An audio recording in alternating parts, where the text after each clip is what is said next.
The countdown is over. It's another Saturday. It's another Racing Post Live. Welcome into the studio. Myself, Dave Orton, delighted to be back with you for what we call a crossover Saturday. The showcase meeting at Cheltenham, the second day of their superb meeting. Good ground there. Lots of ferocious fields. 10 races we're bringing you this afternoon. That's right. We'll be popping to Newbury as well as Doncaster. Group 1 action still to go on the flat. The Vertem Futurity. Is that one of the jewels still in the racing calendar? The stats would suggest so. History has shown us that the last 4 runnings have gone to a Guineas winner. Unmissable scenes here this afternoon on Racing Post Live with our sponsors Betfair along the way. Interactive show, you know the drill, our regular viewers by now, but if you are new to it, you can get involved on YouTube. Don't forget to like and subscribe if you're watching on there. The chat bars have been going crazy. We're loving our community out there on these Saturdays. Facebook Live, get involved, and anything on Twitter, hashtag RP Live. Right, introduction out the way. Who joins me on the panel? She was sizzling last Saturday, back for another stint. Kate Tracey, sitting in the middle this time. I am, yes. Don't have to worry about that MacBook anymore. No, yeah. I've changed for dynamic. Yeah, sat in the middle now, so I've only got my own laptop to focus on. Are you superstitious? In some ways, not. I haven't quite developed any superstitions here just yet. I don't think I've been here quite long enough. Amazing how many pundits are. Yeah. And now if you're changing seats, people have a safe seat. You know, I'm always here, so perhaps if I change, I might have a few more winners. I don't know, but we'll yeah, see. That's a lucky seat from last week. You've launched a column this week for Betfair as well. I'll tell you what, Kate, it's you're everywhere. It's all, I know, I am, aren't I? Yeah, exactly. I know sleep. I don't know what sleep is anymore, but no, it's fantastic. It was really great. A big thank you to Betfair, obviously, for having me as one of their columnists now. So I've previewed 3 races at Cheltenham today in the column. So we'll see how the initial column goes today on the back of the action. All right, great stuff. Looking forward to that. Juicy stuff, of course. You can check that out. You can go and find it on the Betfair website. It's all out there. Tom Collins back into the studio. About time, I must say. TC, 10-point Tom as we called him, coming back in. Full of confidence as ever? Yeah, full of confidence. We've got something for everyone today. We've got chases, we've got hurdle races, we've got sprints at Doncaster, we've got St Simon's. You love it all, TC, don't you? Yeah, it's a great array. And we've got a US tip to come at the end as well. Of course we have, of course we have. You're doing the buttons this afternoon. 10 races, good? Yeah, ready to go. All right, OK. He's back for another stint. Let's go to Dublin. Barry Orr joins us. Good afternoon, everyone. Hey, Barry. We're flying, Barry. How are you feeling? Come on, let's get this out of the way. Last Saturday, the prices were falling. You were banging them in left, right and centre. Are we going to repeat the feat? I thought it was difficult today. I hate this crossover. I hate that we have to look at the races at Cheltenham and try to concentrate on the back end of the flat as well. It's always a difficult time. It's not a time personally I would get really involved in, but we've strung together a few bets that are going to showcase the exchange and highlight some great offers on the sports book, and that's what it's all about, and hopefully win a few quid for charity along the way. Nice to see you got your Racing Post calendar there, Barry, on the desk. That's one of ours, isn't it? I recognise those bad boys. It is. That's an app. You can't. Every office should have a Racing Post calendar. Actually, I was talking to your guys during the week, and I've already got my order in for 2022. Get them over ASAP. There you go. Don't worry, that's a gimme. Don't worry about that. Yeah, they are absolutely must have. Of course, they are available out there. You can get them. So, Barry, we're going to showcase the functionality of the exchange. We're going to teach people about that, but we also look towards the sports book, don't we? And you've got a lucky 15 to fire us off. It was a good one last week, my man. Yeah, we 2 winners, a 12 to 1, a 16 to 1. We had a placed horse as well. One went down. So I think we got about 300 quid back off our lucky 15. We're going to do it each way. So it's going to cost us 30 quid. It's 6 doubles, 4 trebles, an accumulator, and 4 singles as well. And the 4 horses, the first one, please, Tom, is the 3:30 in Cheltenham, Ashuter. It's an ex-Paul Nichols horse. It's with Sophie Leach now. I was given that a bit of a chance. Then on to Newbury at the 2 o'clock. Takara Bay is one of Richard Hannon's that I thought could run well. Been missing since May, but I thought he could go well at a big price. And then 2 in Doncaster in the feature event at 3:15, the Vertem Trophy. I fancy Sissoko to run well. And then in the 4:20, the sprint, our last race we cover. I like Dakota Gold. This is just his time of year. He takes a couple of runs to get ready and get himself right, and he should fire today. So pound each way, lucky 15. Going to cost us 30 quid. If they all come in, it'll get us around 10 grand, but we'd happily look at a cash out offer if we get a couple of wins earlier. And don't forget, on Betfair, you bet 20 on a multiple this week and you get £5 free bet. So that's always worth considering as well. Absolutely, it all counts, doesn't it? Barry, let's stick with you then. I see that you're going for Donica's horse, then Sissoko, drawn 1 in the Vertem Futurity, not Luxembourg. Loads being said about Aiden's stable form at the moment. Biggest stable in the world, winners hard to come by at the minute. Yeah, he looked very good in the Bursford. I'm not sure how good that race really was. They brought in Killarney to win his maiden first time up. He was 5-2. He was easy enough to back that day. Michael Hussey rode him. If he's shown them much at home, that's not where they generally bring their good horses, especially the Camelots at that early in the season. But he looked a really smart prospect, but this is a very, very good race. And there's a lot of horses in against him. I think just at the price would be putting me off. Yeah, he's been on the drift, hasn't he? Of course, the books put him in, 48-hour decks, maybe the start of the week or whatever. He was long odds on. He's drifting out because lots of good judges are saying something not right there at the moment. Of course, he's not the only O'Brien that's had a Group 1 success to his name. Remarkable scenes this morning down at one of my favourite tracks in the world, Mooney Valley, Barry. No crowds, but we did manage to get an Irish horse in through the veterinary procedures, and he only gone and won the Cox Plate. It was State of Rest. That was great, wasn't it? Who knew? A good listed performer winning the best weight for age race in Australia. Joseph gave him a great shout in his column, in fairness. He got a great ride as well. A couple of hard luck stories in behind him, but won't take anything away from the winner. They put their dough down. It's not cheap to bring them out there now, and those body scans and everything, all the veterinary procedures, as you've alluded to there, Dave, that they have to go through. It's quite a big undertaking financially and physically for the horse. And it's paid dividend in spades today, so well done to all connections. Yeah, Joseph O'Brien then, he just loves Australia, didn't he? Melbourne Cup, now a Cox Plate. His dad's got one in the bag as well. State of Rest, I mean, that was a blow to the Australians, wasn't he? Not even the stewards could kick him out afterwards. Johnny Allen, Irish jockey as well, real Irish fair. Favourite of yours, TC? Yeah, I do like this horse, State of Rest. He showed good promise at 2. You put him up, didn't you, in Belmont, was it? Saratoga Saratoga. Derby. Yeah. When he won that for Joseph O'Brien and Johnny Velasquez, I think he's a decent horse. And obviously he's not proper Group 1 stand over here, but he is over in the US and in Australia. I'll tell you what, with the veterinary procedures, getting one on them. Marvellous. Absolutely. So hopefully it won't put too many people off because it's great stuff down there and they're in the middle of lockdown. Brilliant story. We've covered it. You can see it on your members club. Shall we get some social interaction going? It's a busy, buzzy day and Mally Draycott opens the show. Good afternoon, guys. Great to have you back, Mally. Some good racing today. Worth having a look at. Indian Sounds later. Yes, indeed. Saw that come up, didn't we? Paul Midgley. Oh, do you know what? I nearly got him, Mally, when he was a little bit unlucky at Pontefract, 2 back, and then he was beaten by a Nats, wasn't he? Last time out of Musselburgh from memory. Yeah, he's banging form. Can't wait for that. Good luck, Mally. I'll keep you on this afternoon.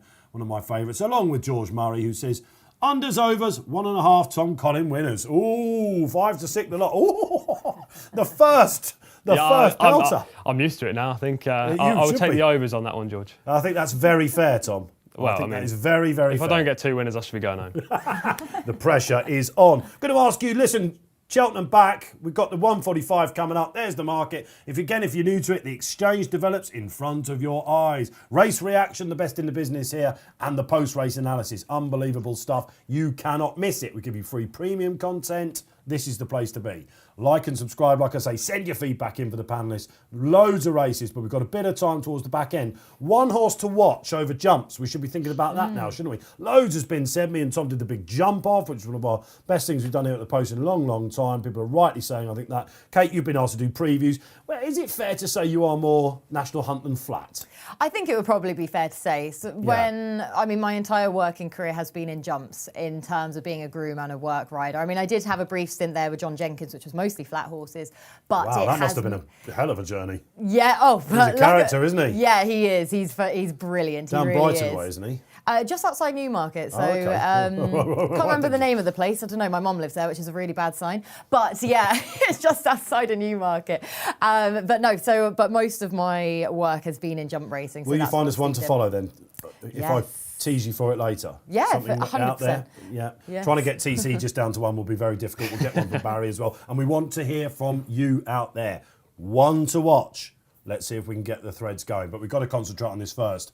Barry, where are we going with this? I've got to be honest, Barry. I've been not very original here. I backed Samaree. This Nichols, what I hope is a good thing. When he won at Kempton, he beat a horse that was backed off the boards as he liked. He's 2 from 2. Could he just be well ahead of his mark? Yeah, that day in Kempton, he was well supported as well, Dave. Don't forget.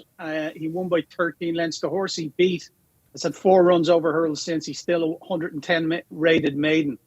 He's a 4-year-old Samurai, and he's first time in a handicap off 132. So I think he's opposable today, just being a 4-year-old, given that weight away. I thought the jockey is well capable. He rode him when he won that day in Kempton as well. But just at the price, he was 2-1 earlier. He's at the 5-2 now. So if we can get on this nice and quick, Kate, because he's drifting all the time. He's 365 actually now. Take 40 quid at a backer stake. Or sorry, Tom, take 40 quid at a backer stake at 3-6. Happy to be a layer at that price and be a price taker here. I just think he has it all to answer. And if he does, well, fair play to him. He's a horse going places if he manages to win this off 132, being a 4-year-old, giving weight away to older horses. I was impressed with him in Kempton, but the form hasn't stacked up at all.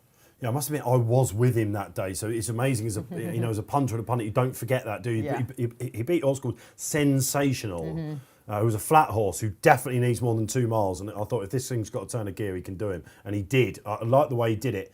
Whether he's got the hurly-burly for a race of this would be the question, Kate, I guess. That is definitely the question here, isn't it? And as you say, you always have a natural bias when you sided with a horse. They've confirmed that, and it's very difficult to get that out of your head. However, that was my biggest concern. Admittedly, he has been on the drift since the market did open up. I mean, I still want to oppose him at that price, as Barry was just saying, but that's a real question here. I mean, when you look at the opening race on the Saturday of the first meeting back at Cheltenham, conditional jockeys over 2 miles, blood will be rushing. You really want a battle-hardened horse, and a horse that can definitely stick with that pace as well, which I do think he has that pace, but whether or not he has that experience to want to be siding with him at that price is another Coming matter. through on the bridle here, TC, is going to be totally different to what he did at Kempton, isn't it? What I liked about the Kempton one, if you look back again, you've just got enough time in the members section to do it. They did send him on a little bit. He was a little bit green going to the last. Lorcan Williams would be one of the more capable riders, shall we say? Yeah. Amongst this lot. And Nichols has had 5 runners in this in the past 10 years, 2 winners and 2 places. So just 1 out of the frame. This is a race Paul likes. Yeah, it is. I do agree with everything that Kate and Barry have said, though. I don't really like Samurai here at all. 4-year-old, big field handicap, beat nothing at Kempton. The horses from that race subsequently 0 for 10. He's also rated 132. I don't think that's fair at all. I mean, you got an RPR of 122, but the handicap has been a bit harsh, I think. Yeah, we often see this in the novice races, especially in the juvenile races. Handicappers always err on the side of caution. A 3-year-old has won this race before. 4-year-old has won this race as well. So he's a second season juvenile, if you like. Probably going to go chasing before long. I'm with him, so that's 3 against 1 already on the panel. That's good, isn't it? Already. But the horse that was in third, a horse called Chives, not the old Henrietta Knight, late Trevor Hemming's horse of the noughties, but a horse called Chives. I'm just looking down at my computer, guys, forgive me, how many times he's run since. This was in third. He was beaten 25 lengths. He's won 3 of his last 4. So I don't know. I'm more positive. Anyway, Kate, tip. Yeah, my only concern about Chives, as you say, he has won 3 of his next 4 starts, but they have been in relatively weak contests throughout the summer. Apologies to keep throwing the water on this. It's so early in the day as well. I'm getting that attacking feeling already. Well, Watford fan, I'm used to it. Yeah, to be fair. But I'm just trying to come up with more reasons why I want to take him on at the head of the market there. So for me, the well-backed Sarasota Star wins this race for me. I mean, I was narrowing this down in terms of the trends, and there are a few horses to focus on. Sarasota Star, Pavlovsky and Bashful Boy. Those 2 you can get at bigger prices. However, Sarasota Star for me, if you read my Betfair column. That's in the column. It is. Pressure's on. Second plug there on the show already. Sarasota Star for me. Exactly, I will be doing so, Barry. Talking about self-plugging, come on, so Saratoga Star, the man who's made an art form of it, sitting in the corner. Come on, TC, what wins the first? I mean, this would be a race where I would just be laying the favourite, Samurai. I don't have a strong win fancy in the race. The play probably would be Small Bad Bob, but it'd be an each-way play. I think he's improved since I hovered over him. He's improved since he left Paul Nolan. Like Mitchell Bastian as well as a He's been riding out of his skin. For him and Milton Harris, the team up 31% in the last 2 weeks. Yes. We're flagging that Blacko yes. going to the start and did he? Nearly caused all sorts of ran away with Isabella Williams going to the start, and I don't know whether it's going to join the rest of an actually race or whether it's going to be withdrawn, but at one stage it looked like it was going to slip on a path. Wow. Just absolutely blessed that if she's still in one piece. I haven't seen her just yet. And the market's been suspended, so Blacko could be coming out, number 8. Okay, in the gallery, Rob Lee in there today and Carl Mitchison, they are listening out for it. Thanks, Barry, for flagging that. Blacko looks like he's been taken out, actually, to my eyes, just very quickly, has he? Yeah, he has, yeah. Looks like that way. Okay, no Blacko. Ex-Alan King, that chap. First run for Evan Williams today, and there was plenty of money for him overnight. 1 to watch. I don't remember him doing that for Alan King. So, a little bit flighty there. Okay, drama for the first race at Cheltenham. Isn't it great to be back at Prestbury Park? Will we see anything Cheltenham material, if you like, festival material this afternoon? Is it too soon? Is it too soon to be looking just ahead? It probably is, isn't it? But man, it is exciting. Full house as well, of course, there today for the first time since the festival. Yeah, which is awesome, which is fantastic to see. As we were talking about this last weekend, weren't we, of how eerie, I mean, for myself being at Cheltenham there during the festival, how No eerie one it knew was better than you, having... Kate. Yeah, I know, I've mentioned it a few times now, but it was very, very eerie. And now to have crowds back, and as you say, full capacity there today, then for the first time since for the festival in 2020, it is remarkable. So yeah, hopefully cracking atmosphere, and that, and then we'll get a good roar, you'd imagine, for the first race as well, which we've missed. We'll give one in here, shall we? The festival roar. The festival, let's see if Surely. Tom can make an art form of that. Great stuff. So Blacko, I can tell you, is fine. He's been walked back to the stables, lives to fight another day, thankfully, and interesting money, wasn't there, for that chap before, and King couldn't quite get the better of him. Talk of Alan King, we've got Tritonic to come, of course, in the Marston at 2:55. He's been a big drifter overnight, hasn't Big he? drifter. Yes. Big drifter. Yeah. I'm happy about that because I'm seeing the ball big. I spoke to Kingy yesterday and it's all good. All good to go. Won't be gutted today if he's beaten because it's all about the Great Wood Hurdle for him next month. We've got all this to come, haven't we? Yep. Great words, Absolutely exactly. amazing. Lanzarote. Then we could have even some pointers from this race for both of those races. Then moving. The winter forward. is a coming. The Yeah. winter is a here. Is it here? Oh gosh. Are we now? When does the autumn finish? Yeah, I think it's winter now. You could say it's winter. I usually go November. We're true. not far off. I think I googled this actually the other day to settle a debate in the household, and winter's actually January to February. Who knew? Is it? Oh, January to February. I thought it was That's what I saw. December. That's when it No, gets cold over I here, thought isn't too. it? Yeah. All right, so we're still autumn. It's all good. We've still got Doncaster, of course. After this, we go to 2 o'clock. The Horace Hill. My nap runs in that. Pressure's on for me then. All right, so a reminder of the tips. 3 against 1 with Samareve. Are you on? Good luck if you are there. Just jockeying for position at the moment. Looks like Strawfan Jack, the top weight, is going to be one of the first to go on under Sean Houlihan. I weren't sure about where the pace is going to come from in this race. There really wasn't an I thought obvious angle. Pazvolsky, who you mentioned, might like to get on with it. Again, I offered over him. For an uncontested lead with a lack of, I say a lack of pace. First race at Cheltenham, as I've alluded to. And these with lads are traditional going to go jockeys. for it, aren't they? Yeah, and it's so difficult to weigh up at this stage of a season exactly how these horses are going to be ridden. We're changing tact. And How much do we put emphasis on jockey around Cheltenham? I remember Tony Martin told me years and years ago, legendary Tony Martin, when Ruby Walsh was a conditional, this guy's worth £10 around here. And I think it was in this race. But this race has held a position on these 2 days. We never know it's Friday or the Saturday. That it's the conditional race over the Open meeting as well. The 3 days. We're covering all 3 days, by the way, for you here on RP Live next month. I'm delighted to tell you. Jockeys mean a lot, don't you? I mean, you've got some really, really good Do conditions. they mean a lot? Yeah. I don't think so. Track craft around Cheltenham? They can all ride. You would disagree with Tony Martin in the people? No, not with Ruby Walsh. She was a When they standout. okay, let's put it this way. When a trainer looks, an agent calls up and you've got one that you fancy and you're going for a boys race, as we call them, boys and girls, of course, but we call them boys races, conditional riders races. You're gonna, you want someone who's got experience at Cheltenham. You want to know the nooks and crannies, where to go inside, outside. But you look too soon and such like. Yeah. look through these riders. They're all pretty experienced. You're Oh, not getting a definitely. rider in here that's having their first ever ride, are you? This is like the best of conditional riders. Jordan Gameford's come over. Yeah. Obviously, he had a very good Cheltenham festival as well. Yeah, lots was said about that TC, wasn't it? Yeah, I don't put that much emphasis on jockeys anyway when I'm punting, but in a race like this where most of these jockeys have It must be so experience. nice not to do that. A weight off your shoulders, not to worry about the jockeys. I always do. Do you always worry? Yeah, I'm really? always See, like, I'm not that much yeah. emphasis either at all on those. If you've got the right horse and the right trainer, then it I'd doesn't love count to as be able much, to but- do that. Yeah. To just look at a horse and not think about the man. You on get top. you get pigeonholed though if you think this jockey's really good, this jockey's really good. I'm going to back all their horses basically. Like you've got to stick away. The horse is 95% of it, in my opinion. Yeah, 100%. And from our good friend as well, Andrew Mount, he has a cracking stat for this race as well, that basically a jockey that can use a claim in this race is a notable advantage though. So if you are looking at a jockey angle in this race and one that still holds their claim. That is a Professor Mount, isn't it? Isn't it a Right Professor there. Mount? Yeah, all right. He's looked into it. They are off and running then. The first race that we're bringing you is jump season on RP Live at Cheltenham, and they come to the first. Let's hope they all get over safely. So Strawfan Jack is bang up there, isn't he? Ingleby Hollow under Nathan Moscott right out the back.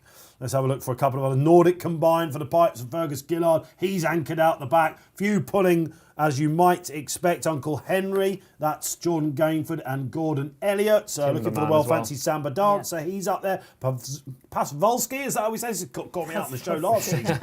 Blimey, when you're naming horses, think of us, will you? And the 5 horse, I can tell you that much. He is going to go on with it. Now, let's look for some of the really fancied ones. Samarive, he's in about 6th place at the moment. Yep. Small Bad Bob, got a nice position at the moment. Looking for the second Paul Henderson horse, stablemate. San Pedro, right out the back as well. Bashful Boy, Jack Tudor. Looking at the back, Timberman, Fergal O'Brien, Fergus Gregory, the aforementioned. He's taking a bit of a keen hold. That's pretty much all of them. Barry, they're going out. Has the market reacted to any of them at all? Not really. Your favourite now is Samba Dancer 3.7. Samurai is 4.2. 8 so the Star. Outside of that, nothing really. Straw Fan Jack came into 9 at one stage, but it's out to 11 now, Dave. And the one that halved in price, the one that's leading them, Pavosky, was 60 into 30 now. He's a talented horse, I think, this Pasvolsky. And Chris Gordon had Annual Invictus win a novice chase there yesterday, didn't he? So the yard going well. They've just dropped the anchor TC a bit, haven't they? Yeah, they're just going a steady gallop. I think Timberman's the only one that I'd be slightly concerned about right now. He's missing his hurdles and pulled early on. The others are all travelling very nicely. Samba Dancer's probably in the box seat. The favourite's going nicely in behind as well. Kate, if you had your riding hat on, which position would you like to be in? Oh, I definitely want to be up with the Vanguard there with this pace. I mean, it has been a muddling pace early on. They really didn't go the strong fractions I was potentially expecting early on. It didn't look like there wasn't much pace on paper in this race. However, I thought with these riders that they may well have a rush of blood and they may go a strong pace early on. That hasn't happened. Really has dropped the anchor. So Jason Dixon is getting a lovely run here on the front end, dictating his own fraction. And Paslovsky, here we go, I'm doing it now. It's easy done. Easy done, but I am delighted with Sarasota Star. I expected him to be ridden wide as he was last time out at Worcester. He's a quick horse. You can see that by his head carriage. So hopefully, if he does manage to show that turn of foot, then when it really does crank up this race, he's in the ideal position. So for my selection, couldn't be happier right now. Yeah, just looking for Samarive as well. I'm expecting TC when he got the novice 4-year-old coming in. This nice, easy pace will help him get into a rhythm. Yeah, definitely. He's actually jumping really well as well for a horse who's so inexperienced. He's travelling nicely as well in the hands of Lorcan Williams. He's actually just moving up right now. I wouldn't be surprised if he was favourite in running. Yeah, they're sort of joints at the moment then, Barry. Samarive coming back in on that decent round he's put in so far. Yeah, he seems to be he's travelling well himself. He's 3.1, 3.95 Samba Dancer, 6 Asota Star. And they're the only ones in single figures at the moment in running. But the favourite travelling very, very well indeed. He's 9-4 now, but he's got Samba Dancer on his outside travelling equally well, has he? Yeah, Nordic Combined as well coming Nordic up there Combined. As well. I'll tell you what, it's all there to play for. Straw Fan Jack, it's been fascinating to see if he can land a blow. I thought he looked handicapped out of it. Here we go then. We're coming down to the famous second last. It can get messy here. Pop it over. I'll tell you what, Samarive is going very well. What will he find? That's the question. Samba Dancer got a couple in front of him. Straw Fan Jack's going well, isn't he? But on the inside, just got a little bit tight as it can do. And here comes Saratoga Star for Kate Tracey. Now Samarive fills his lungs. Samba Dancer there. All the big players there. Come on, Saratoga Star. Straw Fan Jack on the best. Samarive's found absolutely nothing. Come on, Samba Dancer, Saratoga Star, Straw Fan Jack. What's that on the far side? He could be hollow having a say. Oh, they're going right across each other. Could this be a Cox Plate style stewards in the first? Samba Dancer looks like he's going to do it again. Remarkable horse, this. Really well placed. I'll tell you what, Straw Fan Jack's coming back. Is he going to do it? Not quite. Fergal O'Brien, one of two in the race. Yeah. Timberman's absolutely flown. He didn't jump well Bit either. of drama on the run-in, wasn't there? Let's go to Barry then. When did they know? He pinged the last Samba Dancer. Yeah, he had a Betfair SP of 4.2. He hit a high just of 9.8, would you believe? Not for much money either. He hit a high of 9.8 only for £4, double figures. 9.2 for 54 quid. Your runner-up, who was up there throughout, he's always been up in the Vanguard. He was he hit a low of 2.2, would you believe, Dave, for a tenner. 2.2 Straw Fan Jack. Wow. He had a Betfair SP of 12. And then I know he's only come into the shot late on, Timberman, but he's traded at a low of 4.2, would you believe? Yeah. And he had a Betfair starting price of 19. So someone was watching him. That's the other Fergal O'Brien horse, isn't it? So 2 Fergal O'Brien horses going strongly. He's got Byzantine Emperor that wasn't in that. He's got Bethiva coming up later on the card in the 3:30. It's his easy yard that hits the ground running early on, isn't he? Liam Harrison, hats off to you if you found him out there. Well found in the market, wasn't he? And he went favourite after a couple of hurdles. Congrats if you were dancing the samba in the first at Cheltenham. We've got to move straight on. It's Horace Hill time coming up. Back on the flat we go. 2 rolls over 7 furlongs. Heavy ground, Barry Orr. We've got a short one here, haven't we, in Noble Truth. Let's get the market up, guys, if we can. You can see the Betfair SP there for Samba Dancer. Market pretty much got it right, didn't it? And here we go, as if by magic. What's the play, Barry?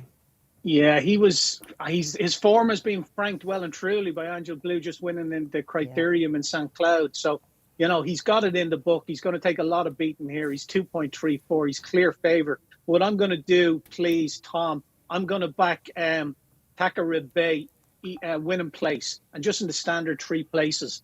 I just thought that this horse, he won really, really snugly for me in Haydock over 6 furlongs on soft ground. We know how bad it can get up in Haydock, and he handled the conditions admirably that day for his first run. Now, that was back in May. He's been off the course since, which is a bit of a worry. I don't know whether he's been held up or whether connections were just waiting for soft ground. But I'm going to take a chance with him. He was carried across the track that day, and you could mark him up for that win. And the race hasn't worked out great, it has to be said, but he was just hands and heels. Won very, very nice indeed. Torhammer Hansen, 25 quid win. Happy to be a price taker, Tom, again at 13.5 and 25 quid in the place. So we won 40 quid on the first race, laying the favourite, and we're just going to play a bit of it up here. Marvellous. Okay, there you go. Yeah, that lay. I'll tell you what, Samurai. Oh, painful there. 3-1. They were against me. I'm 1-0 down already in the first. All right, but I'm hoping to get it back in. My nap of the day runs, and it is light infantry. Dave Simcock, Jamie Spencer. Now, this chap, I was lucky enough to cover this for the Post in the analysis department when he won at Yarmouth, and it's fair to say he lit up a fairly mundane card. He came from last to first despite doing absolutely everything wrong. Jamie didn't have to get serious with him at all. He will love this ground. He's bred to relish a soft surface. He's going to love the trip. Everything about it is right. There was loads of money for him when the 48-hour decks came up. I very rarely get involved these days at 48-hour deck time. I thought that would be the case. He's on the slide a little bit more now. Tom Segal's gone for him price-wise as well. Those members out there with your papers, you will know that. Once race winners of the Horace Hill, they do come about. Inexperience would be the worry, but I think that they'll go a fair enough pace early on for him on this ground, and really, really hopeful light infantry for me. TC, I want to come to you first off with this because I mentioned it to you, and you said you batted it straight back to me, didn't you? Yeah, it's not to say that he's not going to win. It's more the fact that he's up against a horse in Noble Truth that is coming into the Horace Hill as the best rated horse, highest rated horse that has ever come into the Horace Hill. Now, this race, it hasn't needed to be won by a Group 1 horse in the past. Mahatha's obviously the anomaly who won this in 2018 and then went to win the Sussex Stakes in 2020. But Noble Truth comes in here with a rating of 111. He's finished second in the Group 1 Prix-Jean Luc Lagardère. He's got form across the book to this season that stands him in great stead in a race like this. I think he's very hard to beat. Now, I was expecting him to go odds on. I think 11 to 8 is a reasonable price. Potentially the value play here, playing the forecast with him and Cresta. That's your real big eye on this, isn't it? Yeah, look, I think the favourite's going to win. And if George comes back on with that over 1.5, I'm going to say the favourite's my selection. But the forecast will be the value play. All right. Soft ground for Cresta's ideal. Okay, all right. So, I don't know, the Fav, how do you look at a horse who's having, its 6th run of the season at this time of year? That I don't know, to see the 11 to 8, it's a bit skinny for me, Kate. How are you looking at Horace Hill? Are you with the infantry like me? I'm not, but I do think he is the danger. So I'm not going to completely discount him like I did in the last race there at Cheltenham anyway, because with light infantry, the amount that he did wrong, well, as you say, did wrong probably means that, sort of questions temperament or something like that. Just first day at school, wasn't it? Yeah, completely. He was so green early on. And it was a day at Yarmouth where you really wanted to be up with the pace. Everything that was winning that day was coming from being ridden prominently. And as you know, as you've said yourself, he was ridden in rear. He was so green early on. But the way that the penny dropped for him, and he still managed to run out a 6.5 length winner despite being green, despite coming from off the pace. I mean, he went into so many notebooks. He's bred to get further as well than the 6 furlongs, and he was running over there. That should suit stepping up to 7 furlongs. Worked out. The form's worked out. He's in his pedigree, of course, with soft ground shouldn't hinder him at least anyway on pedigree anyway. So he's definitely a horse I'm wary of, but in these conditions, I'm also wary of the fact this is just his 2nd run. Yes. And this time of year, at this back end of a season with conditions like this, I really want to be siding siding with Battle Hardened. Like horses. Samareve in the first race at Cheltenham, I was Yeah. hoping that style might be over substance a little bit. You just don't know what they're going to find when push comes to shove. What will find most in your eyes? Unfortunately, I'm being unoriginal here with Noble Truth. I mean, Tom himself has said about how his form has worked out this season and being fourth in the Acomb with the winner being Royal Patronage, who runs in the Vertem Futurity. That was a very good race, Yeah, Acomb. seriously a good Yeah. race. And you want to follow it the whole way through. He went on to obviously win the Royal Lodge on his next start. Imperial Fighter finishing second in the Autumn Stakes on his next start, also runs in the Vertem Futurity. Dubai Legend, who finished second in the Dewhurst on his next start behind Native Trail. So the form is just, as Tom says, just solid. So, and this lad proved that himself, winning the Flying Scotsman over 7 furlongs at Doncaster. And last time out, Barry said himself that he then took the step up to Group 1 company in his stride. And that form has had a notable boost today by Angel Blood winning cosily at Saint-Cloud. So We're going to learn so much from these 2-year-old races today, aren't we? At the Vertem as well, but we've got Dubai Poet in here as well. That was beaten by Caribas, one of the biggest talking horses of the winter. As we're going in, he will be. So, where do we go? What wins the Vertem Futurity? Who will Not the be thing that's running the loose. Antipode's favourite? Oh, don't tell me that's mine. This would absolutely sum up the week. That's Regimental Gent, the outside of the wonderful, pack. that's okay. Let's have a look. This is That's fine. the outsider of the lot. Regimental Jet for Harry Eustace and George Wood has got loose. So let's have a look at exactly what happened. We're seeing it on the screens for the first time here. So we've had it at Cheltenham, haven't we? Blacko. Now, yeah, he just got rid of George Wood on top. Did he just spooked at something? What's going on there, Kate? Oh, that's not nice. No, he's completely shied away from his handler there for no apparent reason either. He wasn't spooked by anything as such. And then he has then consented to walk forwards a stride, but has again fought his handler and has reared up. And sensibly so, George Wood jumping out because he was getting a bit too high in that rear there that you down don't to want to be 7. staying on them. Classic, yeah. Classic. Yeah. It's interesting here, Dave. We're down to 7, but we've bet in the place market, standard place market on the Betfair Exchange, which is 3 places, and regardless of whether it's 7 or 8 run, obviously the 8 aren't running, there's only 7, but it still pays 3 places on the Betfair Exchange. Okay, Barry, there you go. Absolutely. Another advert for that. You don't have to worry about it whatsoever. And I haven't actually backed live infantry each way. As I just, even though, despite the fact he was 6-5 to 1 and that sort of thing, this is a bet where you tend to bet each way, right, guys, when you're pretty sure you know a lot about a horse. You're pretty certain it should hit the frame, right? And I don't know about this chap. Exactly. I think I know. He's a win-only bet. He's a win-only bet, Yes, yeah. yes, that's So if it. he comes second or third, I won't be that bothered, because you think you had it right anyway. How do you stand about that when you go through a run of seconds and thirds? Are you like, I'm well out of form, or do you actually realise, as you probably should, that your radar is quite right? Yeah. Things just aren't necessarily going your way. Yeah, don't change it. I wouldn't say if you're having a run of seconds and thirds and place runs. I think we sort of half touched on this last week after Nat's had a few second place finishes in a row. So do not change it because your compass is right. That's it. But as you say, it's just I wouldn't be changing anything on that basis. So no, definitely don't change that. But hopefully they're going to catch this loose horse now at least anyway. Yeah, they got him. Great. Yeah. So we shouldn't be too far away because he's come down the track. And it's Newbury. It's absolutely huge there, isn't it? Yeah, so it should be right on the walk back. Do you know, I once sat on Sky doing a Wolverhampton. It was at the races days, I think, actually, with Enzo. Of course, we know all about Enzo, don't we, in here? And it was a Tom Dascombe horse that lost its reins in the stall, so no one could actually get hold of him. This horse, can't remember the name of the horse, and it was about a 45-minute delay. I mean, Enzo was delighted that I was with him because I could just rabbit him all the way. He didn't know what to do. It was unprecedented. All the people in our ears at Sky go, just talk about anything. We were trying to get interactive in. They sort of stopped that a little bit. Oh, they did at the time, all that sort of stuff. So a loose horse. Thank goodness we've got it. We can carry on because we've got 10 races today. Yes. This will be the second of 10, won't it? So Yeah, and the one thing we don't need today is delays, and so it's amazing what you come up with in these. You Yeah, have absolutely no exactly. idea, but that was an excruciating one. No, we're more used to it nowadays. But a horse, just quickly to mention in here, we talk about battle-hardened horses and such like in these types of races at back end of a season for 2-year-olds as well. I know he's a massive price, so American Star, he fits so many of these trends. And also, I just think draw a line through his run last time out. He finished last of 8 there in a nursery at Newmarket, but he completely blew the start. He's an annoying horse, American Star. Is From he? a punting perspective, because I followed him, and every Yes. time he's won, I've thought, I don't fancy him today. haven't been on him that And day. every other side of the win, there's a 9 and an 8. Yeah. Guess whose money's been on? Yeah, talk about he was in biases, Starman there you go. colours, isn't he? The now Yes, yeah. off Won to over this stud course and Starman. distance too. Yeah, exactly. Course and distance winner as well. And he's had his excuses when it hasn't gone his way. And the trends, as I say beforehand for this race, do speak in his favour. But he is a big price and obviously does need to take the step up and doesn't need to, and hopefully won't blow the start this time.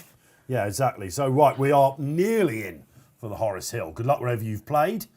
8 down to 7. Doesn't matter if you're on the places, of course, on the exchange. Who's going to lead here? What are we thinking? Noble Truth should be up there, Noble shouldn't Truth. he? Yeah, I think Dubai from Poet will be up Storm. there as well. Red Vineyard, maybe. Holly Doyle. Red Vineyard be prominent, yeah. She's only got one way of running on these horses, Holly, hasn't she? Point and catch me if you can. And that's what they've got to do because they're out of the stalls. And unsurprisingly, Jamie Spencer and Light Infantry out the back. And Noble Truth has got something of a flyer. Let's see what that's done on the exchange. Yes, put him into odds on. Barry Orr.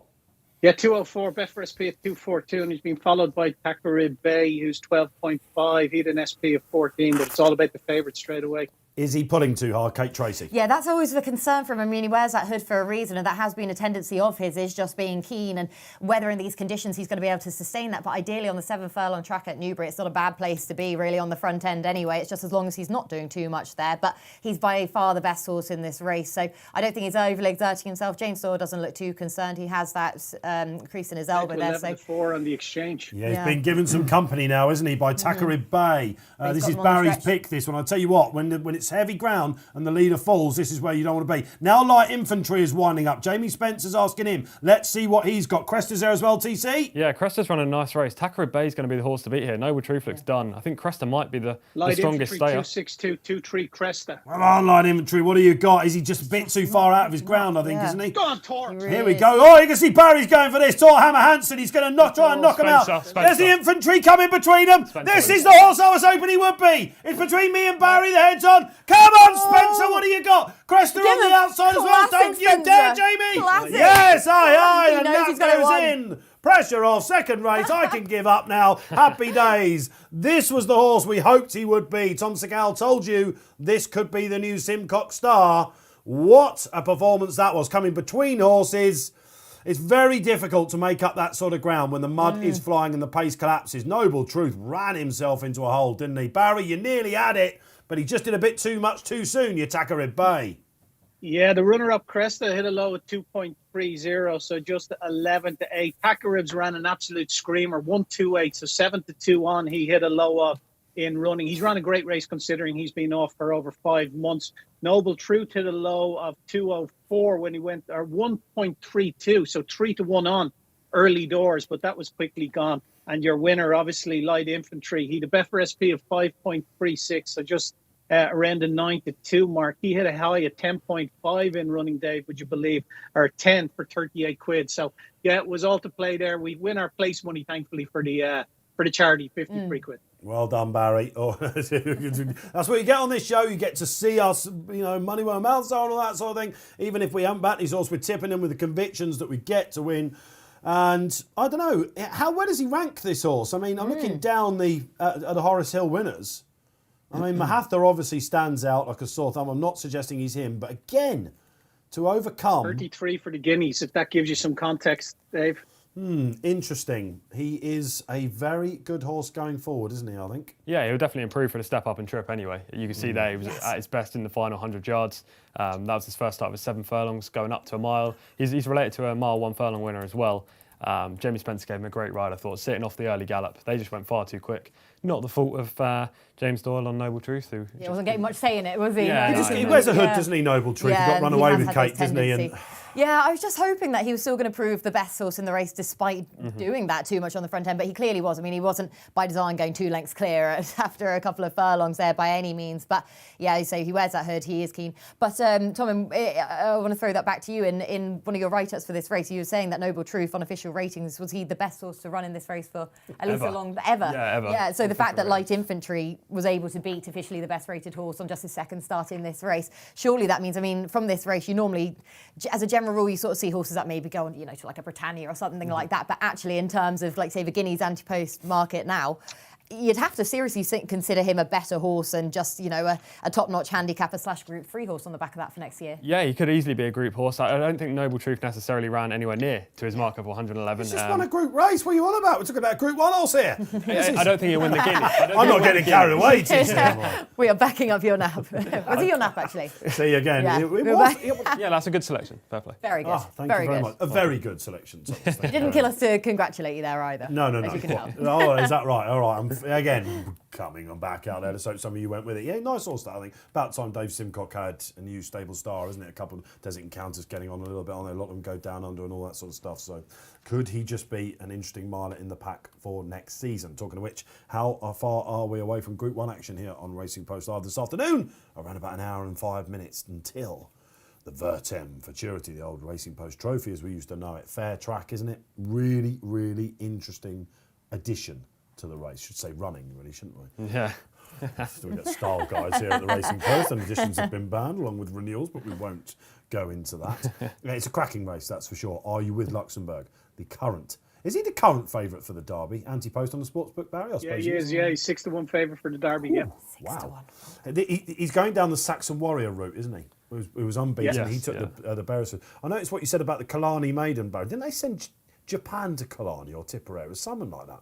They have put good ones around there before. I think the green horses tend to go. I don't know. I might be wrong. I might be wrong. What do you make of Aidan O'Brien's stable form out there as well? Lots being said.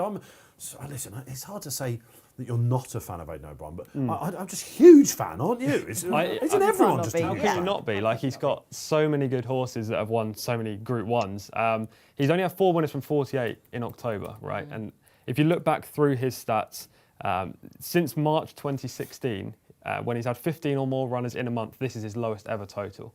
So he's proper in a slump right now. He needs this winner today. In a slump. My goodness gracious me. All right, this is what you get here. All right, shall we move on? It's back to Cheltenham we go, isn't it? The 220. And again, completely different discipline this. Is this the staying handicap? I'm almost certain it is, isn't it? 220. Yes, it is indeed. Barry Orr, Storm Control. He loves the place. Kerry Lee, the trainer. Sizzling form since she came back in. Are you with it?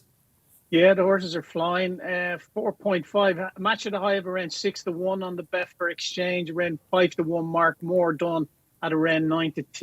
Did it 7-2. Now, very strong at that, it has to be said. Go another one, 8.2. 10-5 cool mix that there's been some money for. Cloth Cap, the Ladbroke winner, 9-4. I'm going to take a bit of a flyer here. I'm going to go with Tom Desile. I'm just going to back it win as well. Win only, 25 quid, please, Tom. They've done his win in January last year, or January this year, and he won a Kempton handicap over 2.5 miles off 137. Followed up then in Cheltenham when they stepped him up to 3 miles, 2 furlongs under a £7 penalty off 144. He beat Kustar, Savola. I just thought that he could run a really big race here. I think there's more improvement in him over the staying trip. So delighted to see him here over the 3 mile one again. He jumps, he stays. Whether he's fit enough to do himself justice remains to be seen, but I think he's still got a workable mark here, and expect to see him travel well into the race. So Dom Desile for me, just win only, because if he's not fit, I don't think they're going to give him a hard race with bigger targets in mind as the season progresses. Yeah, of course, winner, Barry. I agree with you. You just don't know first time out. We're learning about these horses, coming back where the yards are at and all that sort of stuff. But he really has got a good strike rate, and there's a link coming up with that. There is a segue, but let's get ourselves some more social interaction. Who's coming back up? Carl Wilkes. Afternoon, Carl. What do we think about Cloth Cap today? Let's muse on that one once we just have another touch on Domaine de Lille. There's obviously a bit of a corporate link-up going on here, isn't there? Because Barry's obviously read your column, Kate. Oh, the sceptics among you would believe that, wouldn't they? Yeah, Domaine de Lille, I just thought he was overpriced here, and so I'm really happy that Barry Orr has given a positive mention behind my one of my better bets in my column today in Domaine de Lille. I just think he has everything in his favour, because in this race, I mean, for me, you really want to side with a class angle. We saw this race won last year by Frodon, who obviously went on to win the King George. So Cloth Cap is officially, the class act in this race, but I just don't know if today is the day for him, with bigger targets in mind further down. He hasn't got the cheek pieces as such, but in terms of Domaine de Lille, all the trends fit him for this race. He's won it over at least 3 miles. He achieved that last time out when winning over 3 mile 2. That was also at Cheltenham, so another box ticked, and this is his reappearance, another box ticked, running off of his revised mark of 149, nicely weighted in the context of this race, and there should be plenty more to come from him. He travels beautifully through his races, should be plenty of pace on in this race with Cloth Cap, Storm Control in there. He can sit off it. He did not touch a twig last time out. I love the way he races. He's so economical, and so hopefully he'll get that kind of ride again here, sit behind the pace, and again jump beautifully around, and he's so unexposed as a stayer in my opinion. Okay, there we go. So big ticks there. Carl likes Cloth Cap. Or what do we think about Cloth Cap? Obviously, very poignant runner today, isn't he? Oh, there wouldn't be a more fitting winner today, would there be, in the memory of Trevor Hemmings, of course. He was third in this race last year, TC off 138. He then went and did his served up. They worked out, didn't they? Cheap pieces on, let's attack. Let's book Tom Scudamore, most positive jockey, currently out there in the jumps weighing room pretty much. And can he do it off a mark of 156 here? No, I don't think so. I mean, he could, but I don't think he will first time up. He's coming off a wind operation as well, which... I mean, if he wins this off 156, you're into sort of like no more hand... I mean... Yeah, definitely. Okay, maybe the National later on, if there's a classy operator in there, surely you'd think it would be National again. Oh, it was horrible, wasn't it, thinking back to the National? One of the biggest gambles we've seen in a long time for the National. All looked in place, didn't it? He looked a good thing for it, yeah. Obviously, he really the wind did. operation, we will see today, Carl. So, top weights in this race, probably, let's have a look at their record. Interesting to see that they did his win, Dave, isn't it? Considering he was so good last season. I wonder, was it troubling? Did they feel it was just in the National that it showed up that something troubled them in his win, that they felt they had to do it? But I know, Tom, you have a theory that never first time off the back of the wind up, isn't it? Yeah, I tend to use the angle second time up rather than first time up. Yeah, a lot of people say that. Let's go to the horse person in here about this. It's because they have to learn that they can breathe again, horses, don't they? Yeah, learn They're that they not can freaked push out through. by the fact, Yeah, exactly. That's it. Like Tom says, learn to push through their finishing effort rather than. So the first time after a wind operation is just that learning experience, and once they've got the confidence back up again, then the second time is the time to capitalise off of that. But so it was interesting. I mean, he did stop quickly in the Grand National, didn't he, on the back? It So was in the you can National see that why. they thought he made a noise. Yeah. He just literally stopped, didn't he? It was like you could, it was deafening anyway, the place, But wasn't with it? Frodon winning this last year off of a mark of 164, I mean, it's not inconceivable, can No, it? exactly. I was about to say how many top weights win this race, and of course Frodon sticks out like a sore thumb, but that's Frodon we're talking about, one of the most remarkable horses in the last 10 years. Tom, what is the tip? This is actually my first bet of the day, which is Storm Control. He's in the punt on the Race Post app and website. I think he's just got a great chance. Kerry Lee's 4th and 4 since August. This is a sole runner on the card, Storm Control. He loves the place. He won a handicap last autumn at this track and then backed up in a Grade 3. He's just back down to his last winning mark. I think this is probably the early season target for him. Yeah. And I think it just looks a winnable race. There aren't too many in here that I'm that keen on. He's a wild character, isn't he? Do you remember when he almost pulled himself? He did pull himself up, didn't he? When, he loves, getting on with it, doesn't he? Basically, and he'll be in the vanguard throughout, and that's what you kind of need in these big staying chases. I definitely see the fresh angle with him, and obviously the like I say, if you read your quote from Kerry this morning. She said, we'll walk the track. So they're obviously happy with the state of the ground. They're no more good soft in places. We think it's drying up all the time. So I don't know. The fact it's drying up all the time pointed me towards Jersey Bean. I think Tom Segal and me agreed on this one as well. Who won at the April meeting at the track. And I got a feeling they would really like to run this chap in the Ladbrokes Trophy coming up, the Old Hennessy, next week, at the end, next month, at the end of November. 137. He's going to need to. He needs to win it. Or Probably go does. Yeah. But otherwise, it's going to be. If that's the big season target, you don't want to leave too much to chance there. Oliver Sherwood's had a winner in the last week in these colours actually, and a bumper winner, which is usually a good test of where the string is at in these bumpers, because they need to be pretty fit to win them. So he'll do for me. He's quite easy to back, but Brendan Powell's a jockey like on my side. Those are the tips then. 2 for Domaine Dalil. Tom likes Storm Control, who is absolutely going to blow hot or cold, I think, in this, isn't he? And very much Jersey Bean for me. Look, a couple of judges went for Hollow Ginge, didn't they? Keel's been one of the seasons. But Melrose went for it as well, Tom, didn't he? Yeah, he's very interesting for... What was that, Barry? Sorry? Go on, Barry. You don't want the bottomless, the Hollow Ginge. I just remember him winning the bet for Hurl back in the day, and it was absolutely bottomless. He can't have it deep enough for him.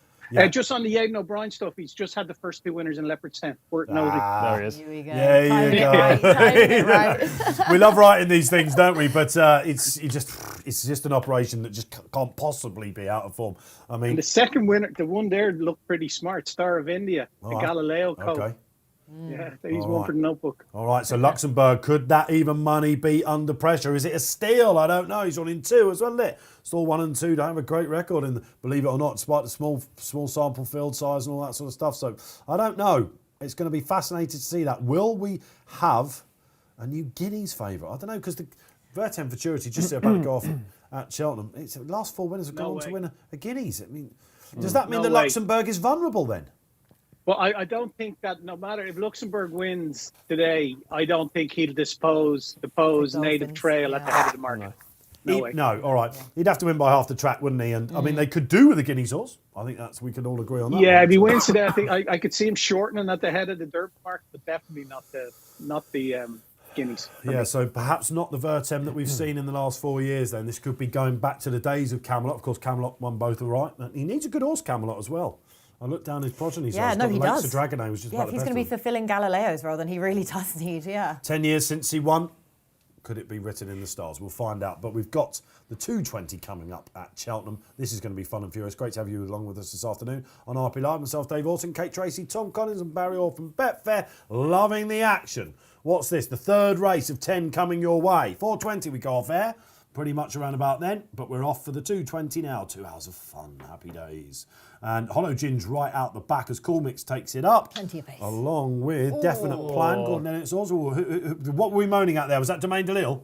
He made a weird shape over the fence, Yeah, but slightly corkscrewed over. it steadied up in front and it kind of called a concertina throughout. A weird shape. Yeah, an awkward Lucky you shape. don't do analysis, TC, isn't it? Oh, I tell you, I made a weird shape over that fence.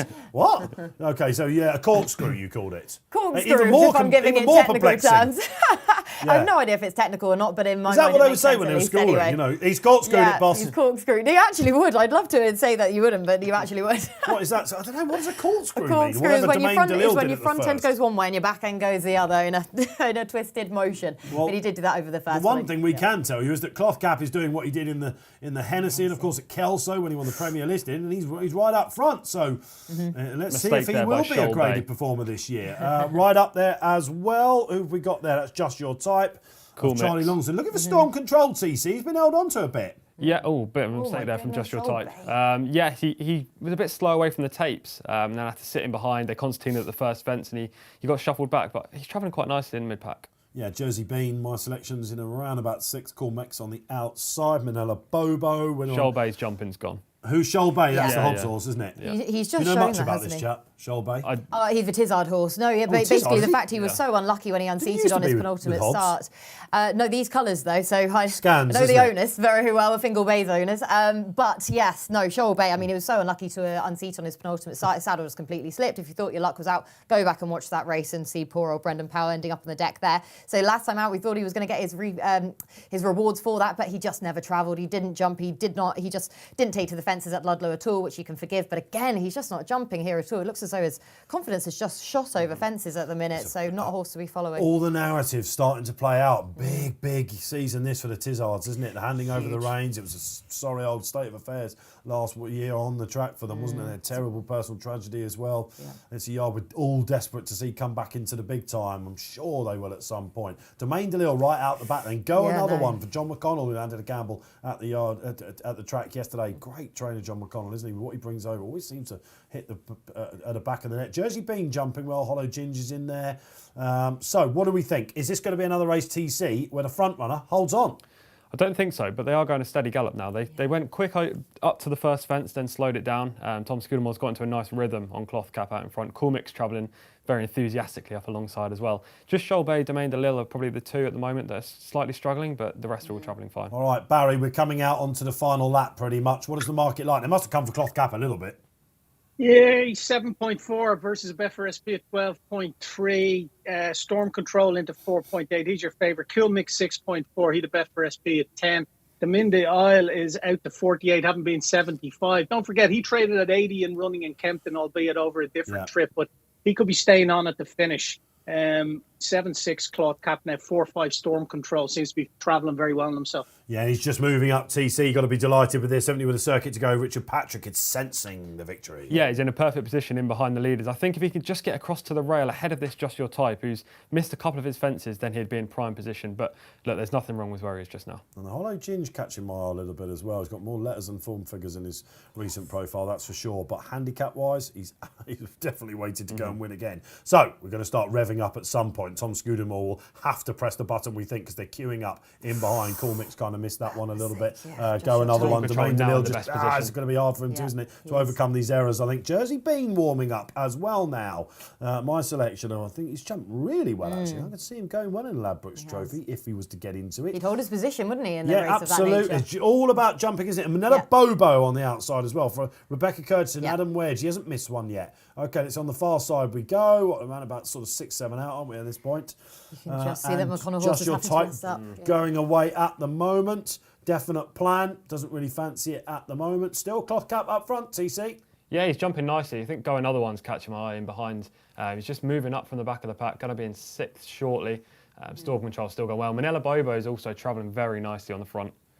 Yeah, the Hollow Ginge definitely coming in. I'll tell you what, Kills will be. He's on his deathbed at the moment. Old Kills, he's got the influenza, but he will be absolutely cheering for this one. The voice will definitely go. So Manila Bobo. Now this is where Cloth Cap's going to have to prove something. When his front runners get taken on, he's eyeballing him now, Manila Bobo, which will suit the likes of Cool Mix, suit Storm Control, and it will definitely suit the Hollow Ginge. Jersey Bean just feeling it a little bit, and Go Another One. Creeper. Yeah, he's creeping into the race. He's not jumping overly fluently, but he's travelling very nicely. Going to learn so much about the staying handicap division going forward in this race. And Manila Bobo at the moment, he looks the one to pass, doesn't he? But they love the Hollow Ginge. All right, here we come. The tricky third last. Let's see how they meet it.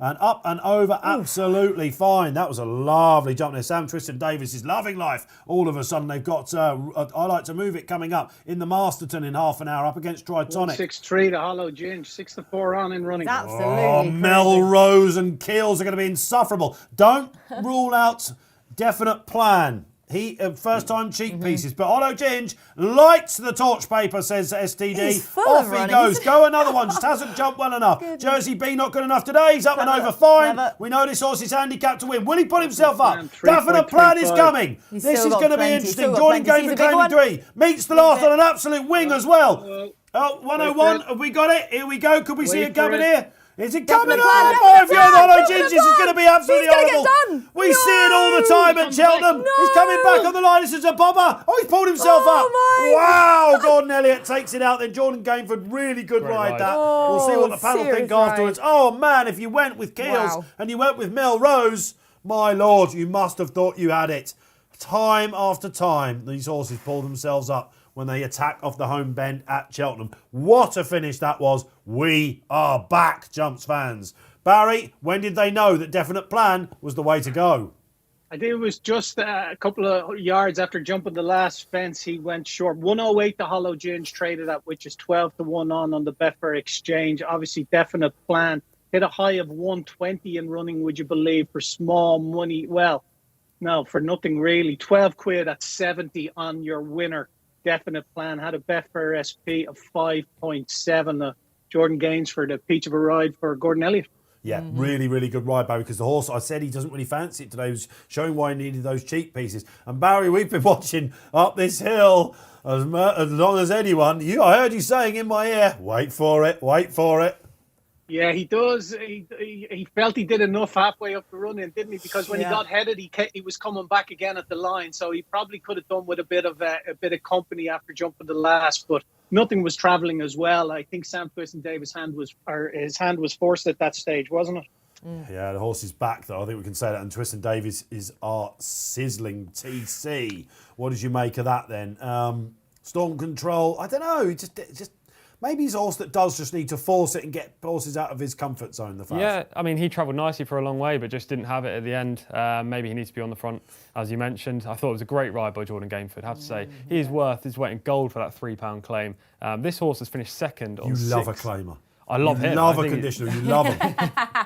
I do. There are, you do get these jockeys that are fully fledged professionals that are still able to claim. Yeah, I mean, this chap had weight. more seconds than Oliver Twist, didn't he? You know, he's like 6 seconds from his last 8 races. Second. You thought Has he was Jordan gonna ridden pull him up? before? No. Funnily enough, no, he hasn't. So, yes. The go-to guy We for thought these. coming over to the Cheltenham Festival, we thought we had a special talent. You've definitely got one there. Talking about the first race, bit of housekeeping. James Stevens, our man on track, has sent me a quote from Leon Harrison talking about conditionals and claims, who won the first on Samba Dancer, we'll remember. He's going for the champion conditional, Liam. So he's going to get loads of firepower, isn't he, from the new McPherson O'Brien cross. And he says, it's my first winner here was on a wet day. My second one was through COVID. And this is the best feeling I've ever had in my life. So this is what the jumps games bring, Barry, isn't it? Yeah, that's excellent. It's great to hear that, isn't it? And especially, to see to get the claimers, the boys, a bit of the spotlight on a good, decent card in Cheltenham. It's good to see.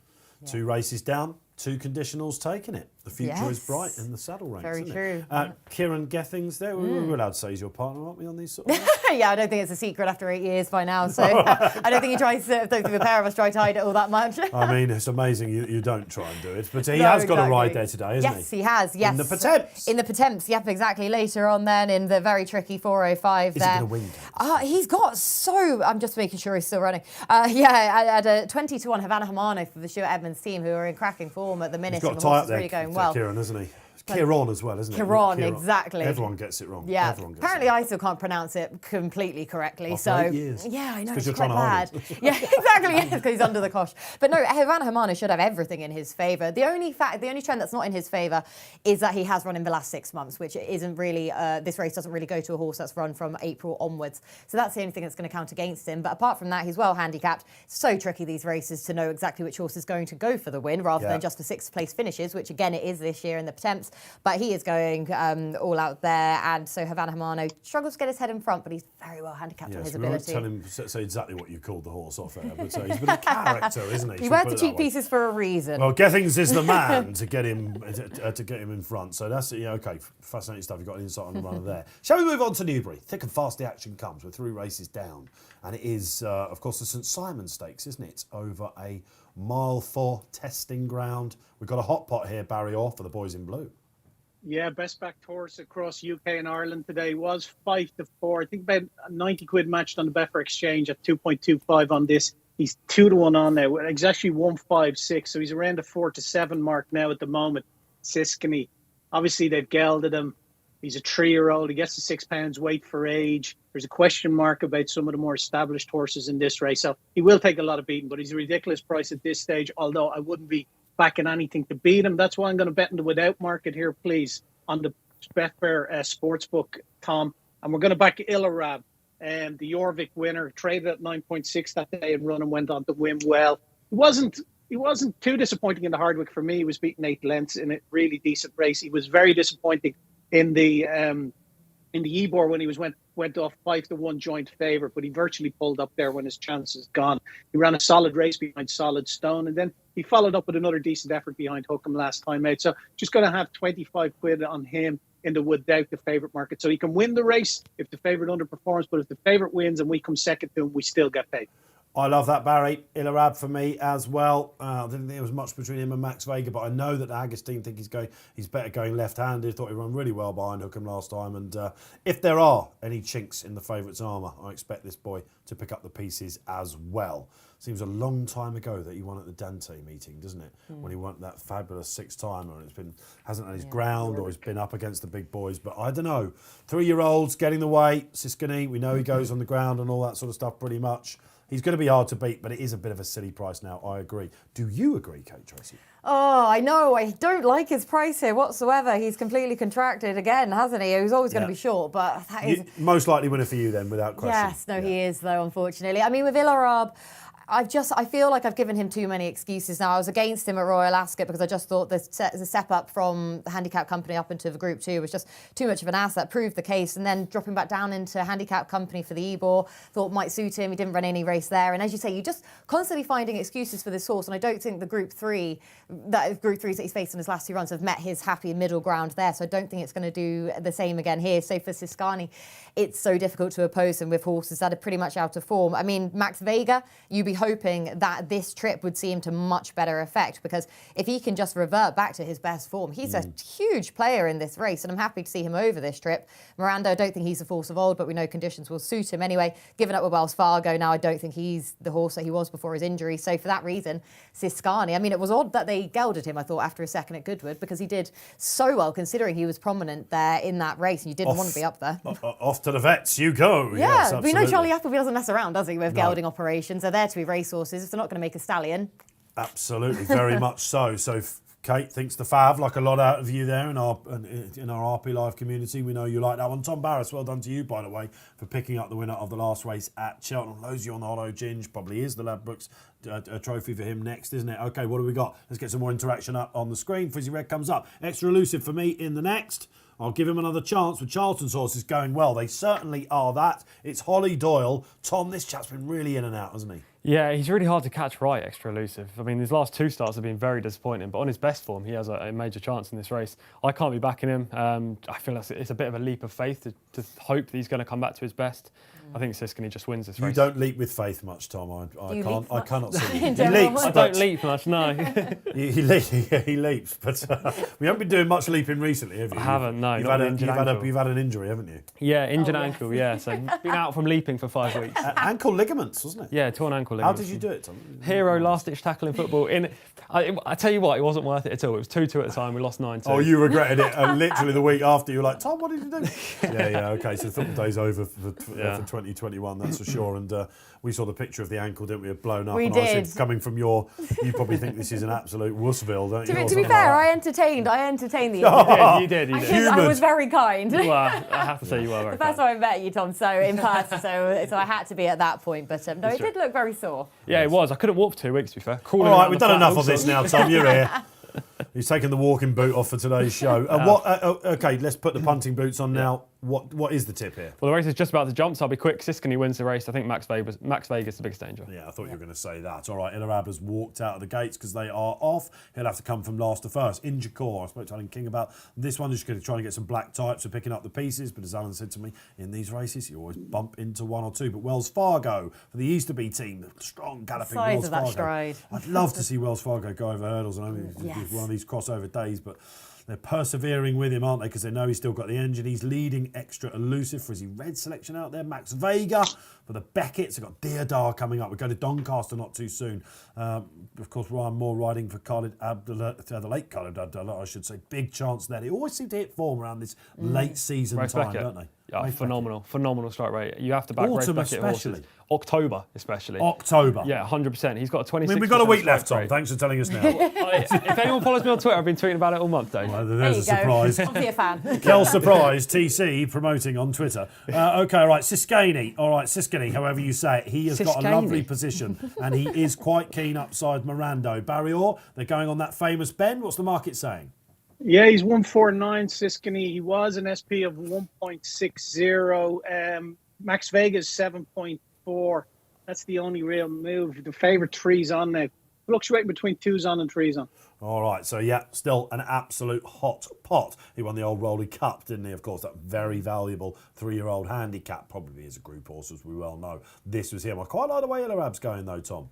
Yeah, he's just travelling nicely in the back of the pack. He did miss the start, though. But look, he's got back into a nice rhythm in behind, just sitting on the quarters. Stay as well, when he no problems. Oh, yeah. It's not often that you hear flat trainers, so it's more of the jumps, isn't it? Left and right and all that sort of stuff. But I definitely think left-handed is the way to go with Illarab. Right, they're turning in. And now Holly Doyle is putting some pressure up to Wells Fargo. Mirando, the mud lover. Could he have a big say? Illarab warming up. Inchicore, the big outsider, just looks the one that's struggling. What's the favourite doing here, guys? He's got, I tell you what, just rown away now. He's at the 5-2 against the favourite. Whoa. 5-2 against in running. Thinking he didn't want to look kick at too this. soon. Come on, Illarab, Holding through on to horses. that one. Max Vega, I think Mirando there. He's going to need the He's run, not isn't he? picking up. I'll tell you what, she's not Yeah. doing her partner any favours, is she? But now she opens the door. Come on, Illarab. We know you've got this in you. The favourite's trying to fill his lungs. The 3-year-old, that weight will start Come telling. on. We know it's a long way home, the final furlong at Come on, Newbury. Dave. At the moment, it's Max Vega. Come on, Illarab. What do you got? You can go and get on this. Max Come on, Vega will Tommy keep boy. Tom the going. bomb. He will He keep thinks he's staying. got it. Mirando's the Oh, danger. he's Hey, got hey, the 101. Illarab. Get it ready. Off he goes. This is the Illarab we know and love. my Siskany God. only fourth. Barry's loving it. You're loving it out there if you weighed in with us. Max Vega second. Mirando back in third. Siskany, burnt fingers, only fourth. While Barry composes himself. Tom, disappointing from the Fav. Very disappointing. I don't know if it's the fact that he raced with Max Vega towards that far side rail. It always seems to be a negative at Newbury on soft ground, but at the same time, he's been beaten comfortably. There's no reason coming up with excuses there. Illarab very game in the finish after missing the start, stays further. Stamina came to the fore. Absolutely. And Barry, you can always tell with Tom the Pom mark on, can't you? When he doesn't pick his stick up in the finish, he knows he's going to get there. Yeah, he's given him a good ride and he's outstayed them. You called it in the race yourself, and Tom, you said he's definitely stay, and that's what he's done. He's outstayed them. The 3-year-old couldn't get there to them. He was a bit free early on, I suppose, but he's traded at a low of 2.2, the runner-up, Max Vega, just to fight the 4. The favourite traded at 1.47 for 534 quid. I don't see that myself. And your winner had a Betfair SP of 7.84. Well, there we go. Okay, lovely. The Haggis team, again, talking about horses Yes. and trainers that just seem to do well in the autumn. That's a team that you can always just hang your hat on, isn't it? That's his 12th win in the last 14 days. It's ridiculous, isn't it? Absolutely ridiculous. And of course, best horse in the world. Does he house the best horse in the world? Yes. Potentially. Potentially, he's still in between. Well, yeah, I'm not 100% fair. convinced, but he was very good on Champions Day. We think he's going to end up top of the Longines rankings, don't we? St Mark's Basilica. Yeah, he was but- joint with St Mark's, I think. Yeah. 129, yeah. Well, St Mark's is Obviously now with more off to come, off the yeah, paddock. So, best horse in training, Bade for the Haggises. He could do it all over the place. And the way he's campaigned, this chap, is right out of the Heath House style book, isn't it? Sir Mark Prescott's former pupil assistant, of course, and didn't he learn the ropes? Start them off slowly in the handicaps, build them up, and everything was right there for Illarab. And well done if you kept the face with this chap, because I know he's a popular horse out there after that 6-timer. Right, that was the St Simon Stakes, and is that us bidding farewell to Newbury for the day?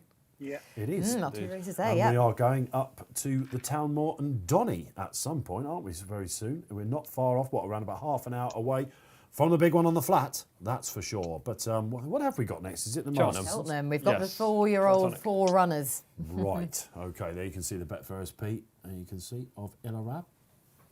Keeping myself and Barry warm there. Really enjoyed that. Nicely done. The 3 horses coming to the 4 whose form we questioned coming into the race as well. So, strange race, and you sort of had a suspicion at the back of your mind it might go that way. Also, you knew at their best would be thereabouts. Solid stone recent form. That's all it is. Anything that's run up against the Anything. mighty Solid Stone, just I'll tell you, they just go and win races. He is the next Sea to Stars. You said that very quietly. I did actually. Yes, didn't I? yeah. Yeah, I don't know Small whether print there. he's done for the year. He might do. He could definitely run at the Breeders' Cup TC. Let me tell you, he's that good. All right, great stuff. All right, shall we move on to Cheltenham then? It is the Masters and Holding Hand hurdle. Small field, Barry, and they have really had. This has been lively market, isn't it? Yeah, when we first went up with this race, Dave, it was 8-13 we put Tritonic in at on the sports book, and 5-2. Stephanie's Causeway, and they've just obviously they flip flop. Stephanie's Causeway is 262 now, and Tritonic is 264. It's 4-2. I like the move, and the rag is 95. I was going to lay Tritonic, but I don't fancy laying him at 13-8 against. I wouldn't mind laying him at 13-8 on, Wise. carrying the £8 penalty. But and there was an excuse for him in the Triumph Hurdle as well. He scoped bad afterwards, but I'd nearly lay Stephanie Causeway now at the price at 2.50. Can we convince you to do as much? That's the question. Can we Well, convince that's the what great I'm man going to to do. James? Just at the prices, like it's swayed my opinion here. Like I want to lay a horse in the race for the exchange, and I think this is the one. I know he's getting the £8 and that he's an improver, but Tritonic for me is obviously at the price. I don't think I can lay him at 262. So we just take 25 quid out of Stephanie Causeway at 258 or 260. I'm happy to be a price taker here again. Okay, so it's all absolutely, we're price sensitive, as you know, here on our regular viewers on the show. If you're learning about it, the original late would have been Tritonic, says Barry. No way, not at that price. He's got the penalty TC, hasn't he? But it has been successfully carried in the past in this race. The very good ones can do it. Mm-hmm. This is a race where you see good horses prepping for, I don't know whether they go up to the champion. It's obviously for last year's best juveniles, of which, domestically, he was one. Tom Park, the Weekly's editor. Parky's put this up at hundreds for the champion hurdle. Yeah, I saw that earlier in the week. It's interesting, isn't it? Sneaky. Yeah, I know, yeah. That's what you call, Parky, if you're watching. There's a little bit of a dig coming in here. Parky, if you're watching, that's what you call a bet to nothing, right? Because a tip to nothing. Because if you put up a horse, you can sort of see it, can't you? They've got this. It's the Adonis winner. He was 100 to 1 because we know we can't beat the Irish in it, right? But no one's going to moan at Parky if that. No, but no. if he wins this and wins it convincingly and goes on to win the Greatwood Hurdle, which is the plan, you're talking about a horse that's all of a sudden 14, 12 to 1, aren't you? Yeah. Sly. It's one of those, no loss kind of tips, isn't it? When you work at the racing exactly, post, this is the great thing about having people back in the office, you know, off the Zooms, off the chats and all that. It's the sort of thing we would dig each other about a lot. It's one of the real perks of working for a racing establishment, isn't it? You can be like, absolute filthy tip. We can say like that to each other. And Parky, if you're watching, that is one. Tritonic. We don't think he wins the champion hurdle, do we? No, I don't. He's a very interesting horse today. I don't think he's good enough to win the champion hurdle. Obviously, last year he was really exciting at Kempton and at Ascot on flat tracks. Yeah. Disappointed in the triumph. Slight question mark about the course. I think he has the most raw ability in the race, and this race may set up for him because Stepney Causeway is another all-mankind. I think he's just going to blaze from the front. He's got one way of going. Tritonic's then going to be ridden to try and catch him up the hill. It's not a race we'll be punting in, although obviously people at home looking for a tip that won't want to hear that. But, No, Tom, absolutely right. I mean, we get Rodway coming in here. We ask him for if this was a 10-race card and we went to Rodders on Thursday, he'd probably give us 3 tips, and we'd be like, "Come on, man!" He's like, "You know what I mean? He's going to be in for 3 hours." But he's I don't really fancy anything. He says, and all that sort of thing, and you're just like, "Well, look, of course, you don't play in every single race. We trade in every single race because we're showcasing and we're having some fun. You can have an interest of lucky 15s that Barry's done, all that sort of stuff. Most likely winner then." I think Tritonic's the most likely Same. winner. I'm the same with you. Yeah. Keep the faith with this chap. I told Alan King yesterday I was still scarred about what had happened in the Triumph. I WhatsApped him afterwards saying, "Cheers for that, Alan," and all that sort of thing. First time I ever didn't get a reply. Really? So I don't know whether we offended Kingy a little bit now. He's class act. Kingy, class act. I'm Rob Lee in the gallery saying your G-Rod impression is something else. Well, I don't know about that, but we can all do a G-Rod impression, can't we? Plodders, as he's known in the office. But Tom, you don't have to put everything up. Safe gambling, it's all the way. This is a tricky race. I was never going to back Tritonic at odds on, but I have had a little bit on him now. And again, a couple of winners, I can just play up a little bit. Come on. I'm keeping the faith with this chap. Alan absolutely thinks he's dead right for this. He said, again, you've probably read a lot about this. He's a Weekender columnist for us now as well. I just couldn't get him right from Aintree. The temptation was to run him on the flat. Again, he's got some pretty good flat form to his name. You know, Glasgow Stakes and all that sort of stuff. Wasn't being far behind Huckham as well. Subjectivist, he's got form with and all that sort of stuff. Yeah. So this is a classy animal. And they kept him for this. They know how high he can climb. Yes, the Greatwood. The entries are out on Tuesday for the Cheltenham Showpiece Handicap, the open meeting, which we see champion hurdles come from that, don't we? You know, Rooster Boosters and the lights go back in the day and all that sort of thing. Yep, it's just whether he's got that Cheltenham tick to come. I don't know. We'll find out. Yeah, I'm not keen on his chances here. I did think I wanted to take him on, certainly so, at odds on. I mean, he's now on my show of betting at least anyway, and yes, up there, that Stepney Causeway has actually been backed into favourites. Was this a column race? It was the column race, another one. It's the third one now I've got out of the way. Kate is learning the game. The third one, so people will be delighted here. They don't have to hear from me again. And after Domaine de Lille didn't go quite so well in the last race. It happens, don't worry. Yeah, but hopefully then Stepney Causeway, I thought, was certainly the value against Tritonic when he was the odds-on favourite, because I just questioned Tritonic in this nature of a race. I mean, only 4 runners to aim at. And as I said, the thing that I wrote about, the angle that I wrote about, is his heavy-headed tendencies, that he is a numb horse. I mean, we saw that even last time out at Royal Ascot in the Duke of Edinburgh, even in the hands of Ryan Moore. He was so numb. And that was over a mile 4. Now he has 4 runners to contend with, over 2 miles coming over hurdles, but he's not going to have that really strong pace to aim at. And the thing about Stepney Causeway, and I totally see where you're coming from, Tom, about him being keen on the front end. But again, the thing that I spoke about is when you go back to watch his run at Ayr last time out, he was not uncontrollable by any means. You could see that Harry Skelton literally had his hands buried into the back of the horse's withers. He was going perfectly reasonable fractions, and he just seems to be getting better and settling better with his racing. Hopefully he won't be too fresh. That's the only concern about him being keen here. However, I think he's settling better with his runs, I think he's getting better with his runs, and on this track, front runner, getting onto contested lead. Hopefully if he races economically then he's going to get the weight, and he can hopefully do Tritonic for a turn of foot, because I think he's a quicker horse as well. This is interesting because 137 is his official mark. We've got to sort of take that on trust a little bit, haven't we? Yes. Now, if you did trust that rating, then handicapper would say he ought to be coming out with the penalty he's getting from Tritonic on top.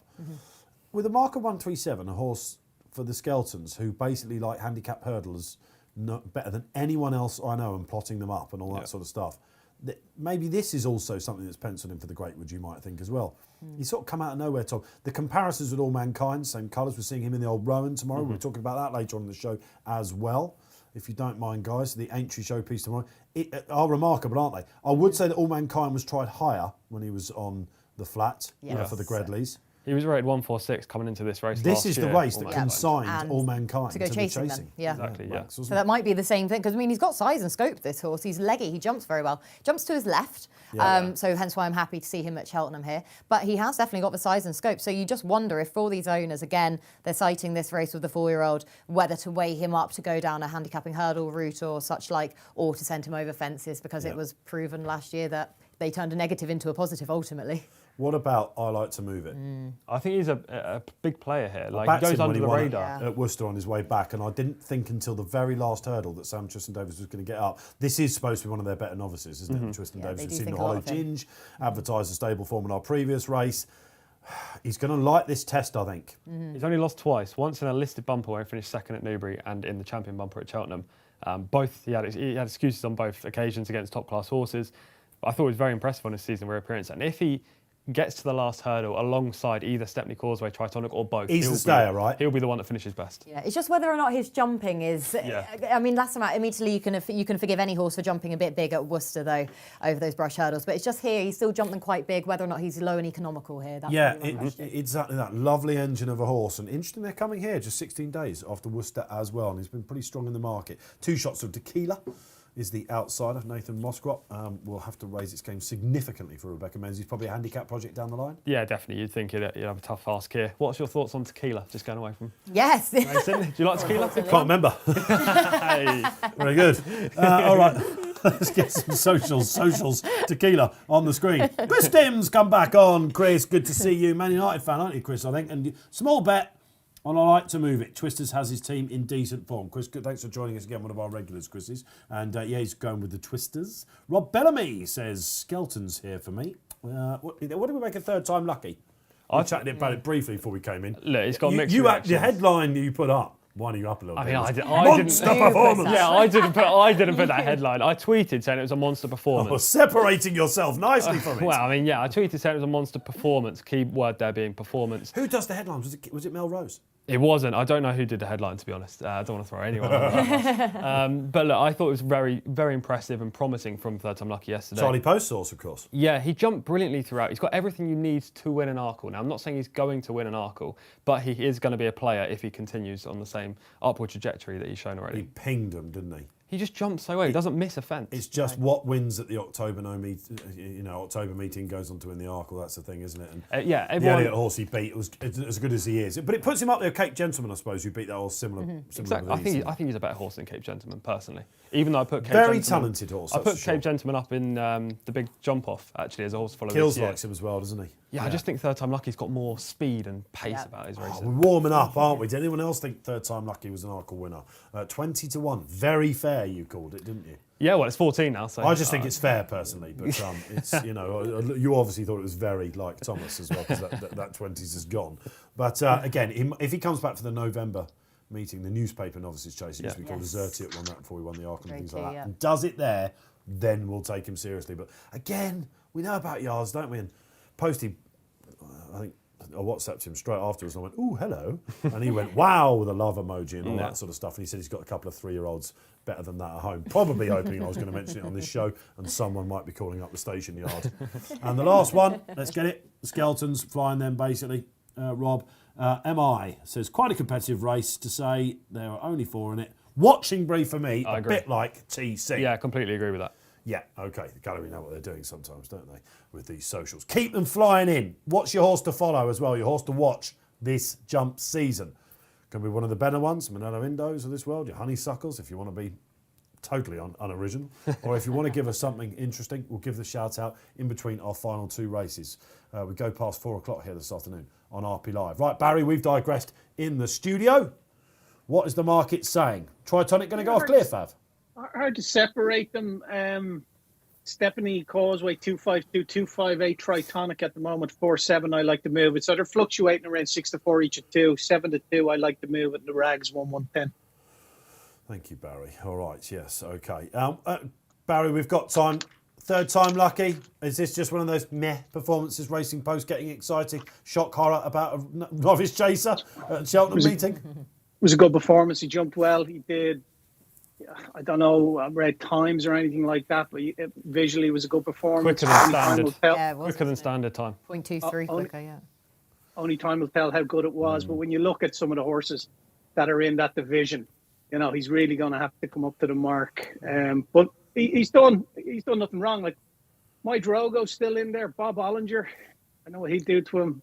It's just he's put in a good performance first time up over fences. I wouldn't be running away with it just yet. Yeah, absolutely. When you say some of those names. Appreciate it. A hugely tingly exciting, but it was interesting actually straight away afterwards, wasn't it? 20-1 came out and people were like, it's pretty big, and then they're like, actually the stablemate's just been trimmed as well by Drogo. So yeah, what a hand they have, and you've got the feeling this is the big one for the Skeltons. Of course, Harry, our champion jockey over here last season as well. Great stuff. All right, we'll be going to Doncaster after this. Slooshing through the mud for the Group 1 on the flat. It is the Vertem Futurity. We're here for, what are we on now, race 5? Race 5, yep. Race 5, yes. Thank goodness Kate's here. A reminder of the tips. I am Tritonic. Tom, you think he's the most likely winner? Yeah. Barry has laid Stepney Causeway because they flip-flopped a little bit. Kate? I am Stepney Causeway. I mean, the prices now aren't convincing. But yeah, I am going to go with Stepney Causeway. I just hope he's got too much boot, and hopefully he settles in front for Tritonic to live with him, and hopefully Tritonic will be a bit too keen. Yeah, let's go back to you, Barry, on that comment. You said a little bit. I mean, he has obviously drifted out a lot, but putting him You in at said 18, a little bit. But 8-13, Barry. Is that one of those prices in the trading rooms where you're like, look, take out the Triumph Disaster, and this is a horse that should be 2s on? You just don't really know. Are you waiting for the money to tell you?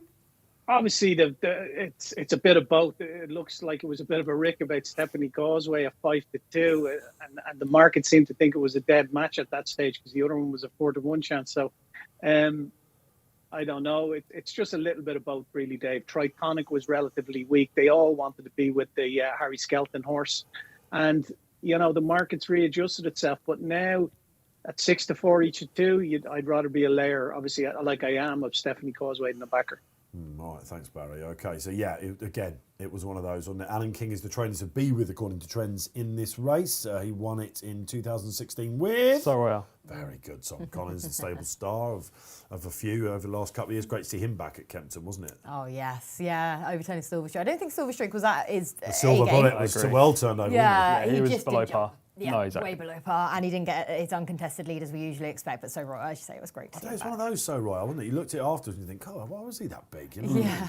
He's a remarkable horse and pretty unlucky, wasn't he, in the champion chase as well. Yeah, so 5 runners Kingy has had in this, 1 win and 2 places. So Royal, it's the calibre of horse he aims at it. Is this going to be the pipe opener, though, for a couple of these? Well, certainly Stepney Causeway and Tritonic. If there is a horse that's going to have a say at the festival or some of the bigger novice races down the line, it's I Like to Move It, isn't it? This is going to be fascinating. Who's going to lead? Are we thinking that Harry's just going to let this thing go? I really hope that none of the rest of these get in the way of Stepney Causeway and send him on. I don't think they've got the pace to match him, to be honest, in the early stages. I think They're zooming in the cameras at the moment at Cheltenham on these 4-year-olds, aren't they? And sometimes, I don't know, the players that are not around are looking at them basically. Off they go then. Let's see exactly how he reacts to this. What I can say is Tequila is bringing up the rear, and Stepney Causeway has been sent on. Unlike All Mankind, he doesn't mind dropping his head. I Like to Move It in second, a little bit keen, still see the rawness of him, and Tritonic settled beautifully in 3rd place, and a gap back to the 2 shots of Tequila. Tom Collins, early impressions. They're all just settled quite nicely. Stepney Causeway's not pulling as much as I thought he would. They're coming up to their first hurdle shortly. We'll see how he jumps it. But look, Tritonic's in the position that Adrian Heskin probably wanted to be early, stalking his 2 market rivals. Yeah, and Sam Tristan-Davies agonisingly gubbed, wasn't he, in that Yes. previous race we had. He knows he's on the stair, Kate, doesn't he, I think? Yes, no, he does. As you say, he doesn't want to be too far away from this pace. He does know that Stepney Causeway is a quick horse. And again, something that I wrote about is he wears that sheepskin noseband for a reason. He has a slightly high head carriage, but for me, that's more because he's a fast horse rather than any sort of ungainly nature about his action. But yes, he has just had a little bit of a grab at that first hurdle. But, first hurdle we've seen in however many months. So you can forgive that and hopefully settle into a rhythm here. Okay, so at the moment, I think this could be the handicap routers that we see. I'll tell you what, ring the bell. Betfair Hurdle gets the first mention of the season so far, because, of course, Botex has won this last year. That was the sort of races that he was in contention for. We know what sort of marks we got. We're learning all the way. But the pace isn't too bad, Barry Orr, on the far side. Stepney opening up now, a clear lead. Has the market reacted in his favour? Yeah, after jumping 3, and he's opened up a bit after jumping that there. He's now into 1.99, so a shade of odds on. 272 Tritonic, 7.6 I Like to Move It. That's the one the market doesn't like, and the rag's out to 200. But I think he's seen the back straight there. He's seen the wide and spans, and he's kind of taken off a bit, the one in front, Stepney Causeway. Tritonic's still travelling well in himself, although a little bit picky at the 3rd hurdle, just jumping the 4th hurdle now. Yeah, a little scratchy over. Yeah, he is, isn't he? He's just, again, learning his trade very much. This is just his 4th run over hurdles, of course. You remember at Ascot when he won on his debut. He came over the last Casa de Lupe he picked up that day, Gary Moore's horse, the horse that Stepney Causeway also has form with. The Adonis winner then, Tom, now just a little bit keen. Like to go a little bit further than Adrian Heskin wants him to, right? Yeah, I think Heskin should get out from in behind. Oh, that was a bad mistake there. Get out from in behind. I like to move it. It was a bit scratchy over the first couple, but now there seems to be a gap developing between the second and the third. Heskin will just nudge Tritonic to get him close to the leaders now. Yeah, Adrian Heskin just come back, of course, from a bad injury. Great to see Adrian have a winner the other day.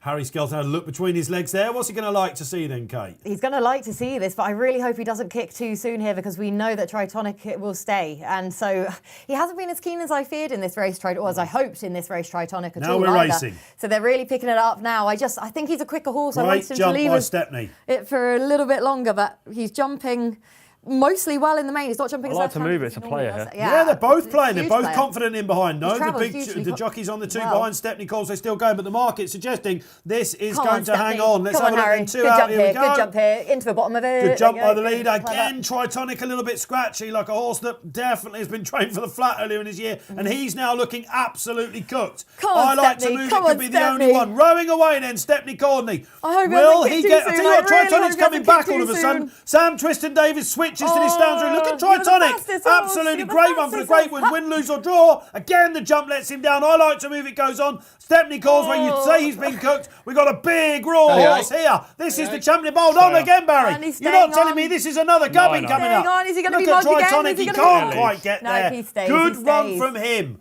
If only he'd have jumped a little bit better, and he is conceding £8 to the promising winner. Stepney Causeway didn't like the hill at all, did he? And 2 shots of tequila, always in rear. Barry, when did they know that winner was going to come and pounce? Yeah, just jumping the last, he went to shade of odds on. Dave, Stepney Causeway hit a low of 1.44 for 35 quid, 106 quid at 2 to 1 on. Tritonic hit a low of 192, would you believe? Never for my money was he getting into contention, really, although he's ran a good race, like you say, carrying the £8 penalty. He's 216 for about 81 quid. And your winner, I like to move it, hit a high of 9.2. I think that was just traded before the race. That wasn't even in running, Dave, if I'm being perfectly honest, because he was always around 70. He's well punted, the winner, but wouldn't give up on Tritonic just yet. Stephanie Causeway proving Tom Collins' theory about first time after a wind-up. Yeah, and flat track, I think we can say for that one, Tom. Yeah. When we're back on a flat track. Yeah, he's got a lot of pace. I just don't think he handles the hill. He jumped really nicely as well. There was no excuses for Stepney Causeway. 137, they'll be looking, I don't know, probably they'll be looking towards Newbury probably for Stepney Causeway and horses like that that. would suit him. Tritonic, if only he'd jump. That's got going to be Say the that problem. run and leave him spot on for the Yeah. Greatwood. Yeah. Tritonic. He's got What a would big you- engine, Bit hasn't of he? pace Let's to go aim back to you, at Barry. then, What yeah. would you listen? Everything looks right. Engine, horse, mark, trainer, jockey. Everything looks right, but it's the jumping in a Greatwood that would slightly put you off, isn't it? Yeah, what was that? That's only his 4th run over Yeah, hurdles. So, you know, I'm sure Kingy will get him home and do some schooling with him. But I wouldn't let that stop me.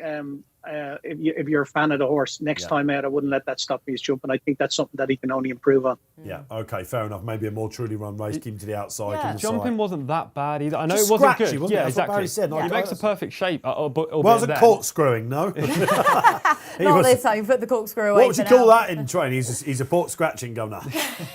He could definitely progress into being a good hurdler, I think. Yeah. Yeah. Let's have a word for the winner as well. 16 days just after Worcester. Both great. times he's won, he's gone spiked in running, right? Because he's big and raw, Tom. Yeah, you could tell coming down the hill when he was still in Sam's hands that he was going to be a big player. He's the stayer in the race. When he hit the front, it was game over. He's the Tritonic chaser never in the passed back him. as well, isn't he? Oh, definitely. Yeah. All He right. gets a quote of 33 to 1 first show for the Supreme. Oh, wow. Listen, never too early, Barry. Is it never too early? Yeah, listen, they will aim big with this chap, no question. Will he end up in a county? Something like that, we will see. But a lovely horse from Tristan Davis makes up for the Hollow Ginge defeat. Chris Timms, you had it out there as well, didn't you? Congrats, my man. Thanks for letting us know about that one. Paul Keeley was keen on this chap as well. If you were listening to Keel's cough and splutter when I interviewed him yesterday, he put this one up. So, nice horse, Sam Tristan Davis. Life's all good again. We've got to go to Doncaster. It's Group 1 time here for the final time this season domestically. Sad to say, it's the Vertem Futurity. What price is the Great Luxembourg? Barry Orr, you're against him. Yeah, it's been well punted. He's 191 now. He was 206 earlier on, but he's very strong into 191 and heading towards 4 to 5. 10 to 9 on at the moment, heading towards 4 to 5. 6-6 Bayside Boy Royal Patronage 7-8, 11-5 Sissoko, 14 Imperial Fighter, and it's 36 bar. Yeah, I've made the case already around Luxembourg being against them or looking for something to do him here. I just think he won well in Killarney, but they don't bring good horses to Killarney, Dave. I know you're saying you think that they ran Japan there. I don't remember Japan running there, but Michael Hussey rode him that day. He was 5-2 favourite. He wasn't punted off the boards. He went off odds on, albeit in the Beresford, but I don't think that was the greatest of races, and I think that'll be proved in time. And I think this is a very, very decent Grade 1. So what I'm going to do is we're going to set our own price here, though, because I think he's going to go into about 4 to 5. So we're going to look at lay him at about 180, please, and set our own odds at 180. And we're going to look to take 100 quid at the backer stake at 180 to lose 80. That is placed. Yeah, and we can reassess that as the race goes on. But there seems to be good money for him. Bayside Boy has a chance. Royal Patronage in the Royal Lodge trade at 950 and running before getting back up the big Kariba. So he's a horse that is very talented. Sissoko we have in our lucky 15. Yeah. I think he'll go well at a big price.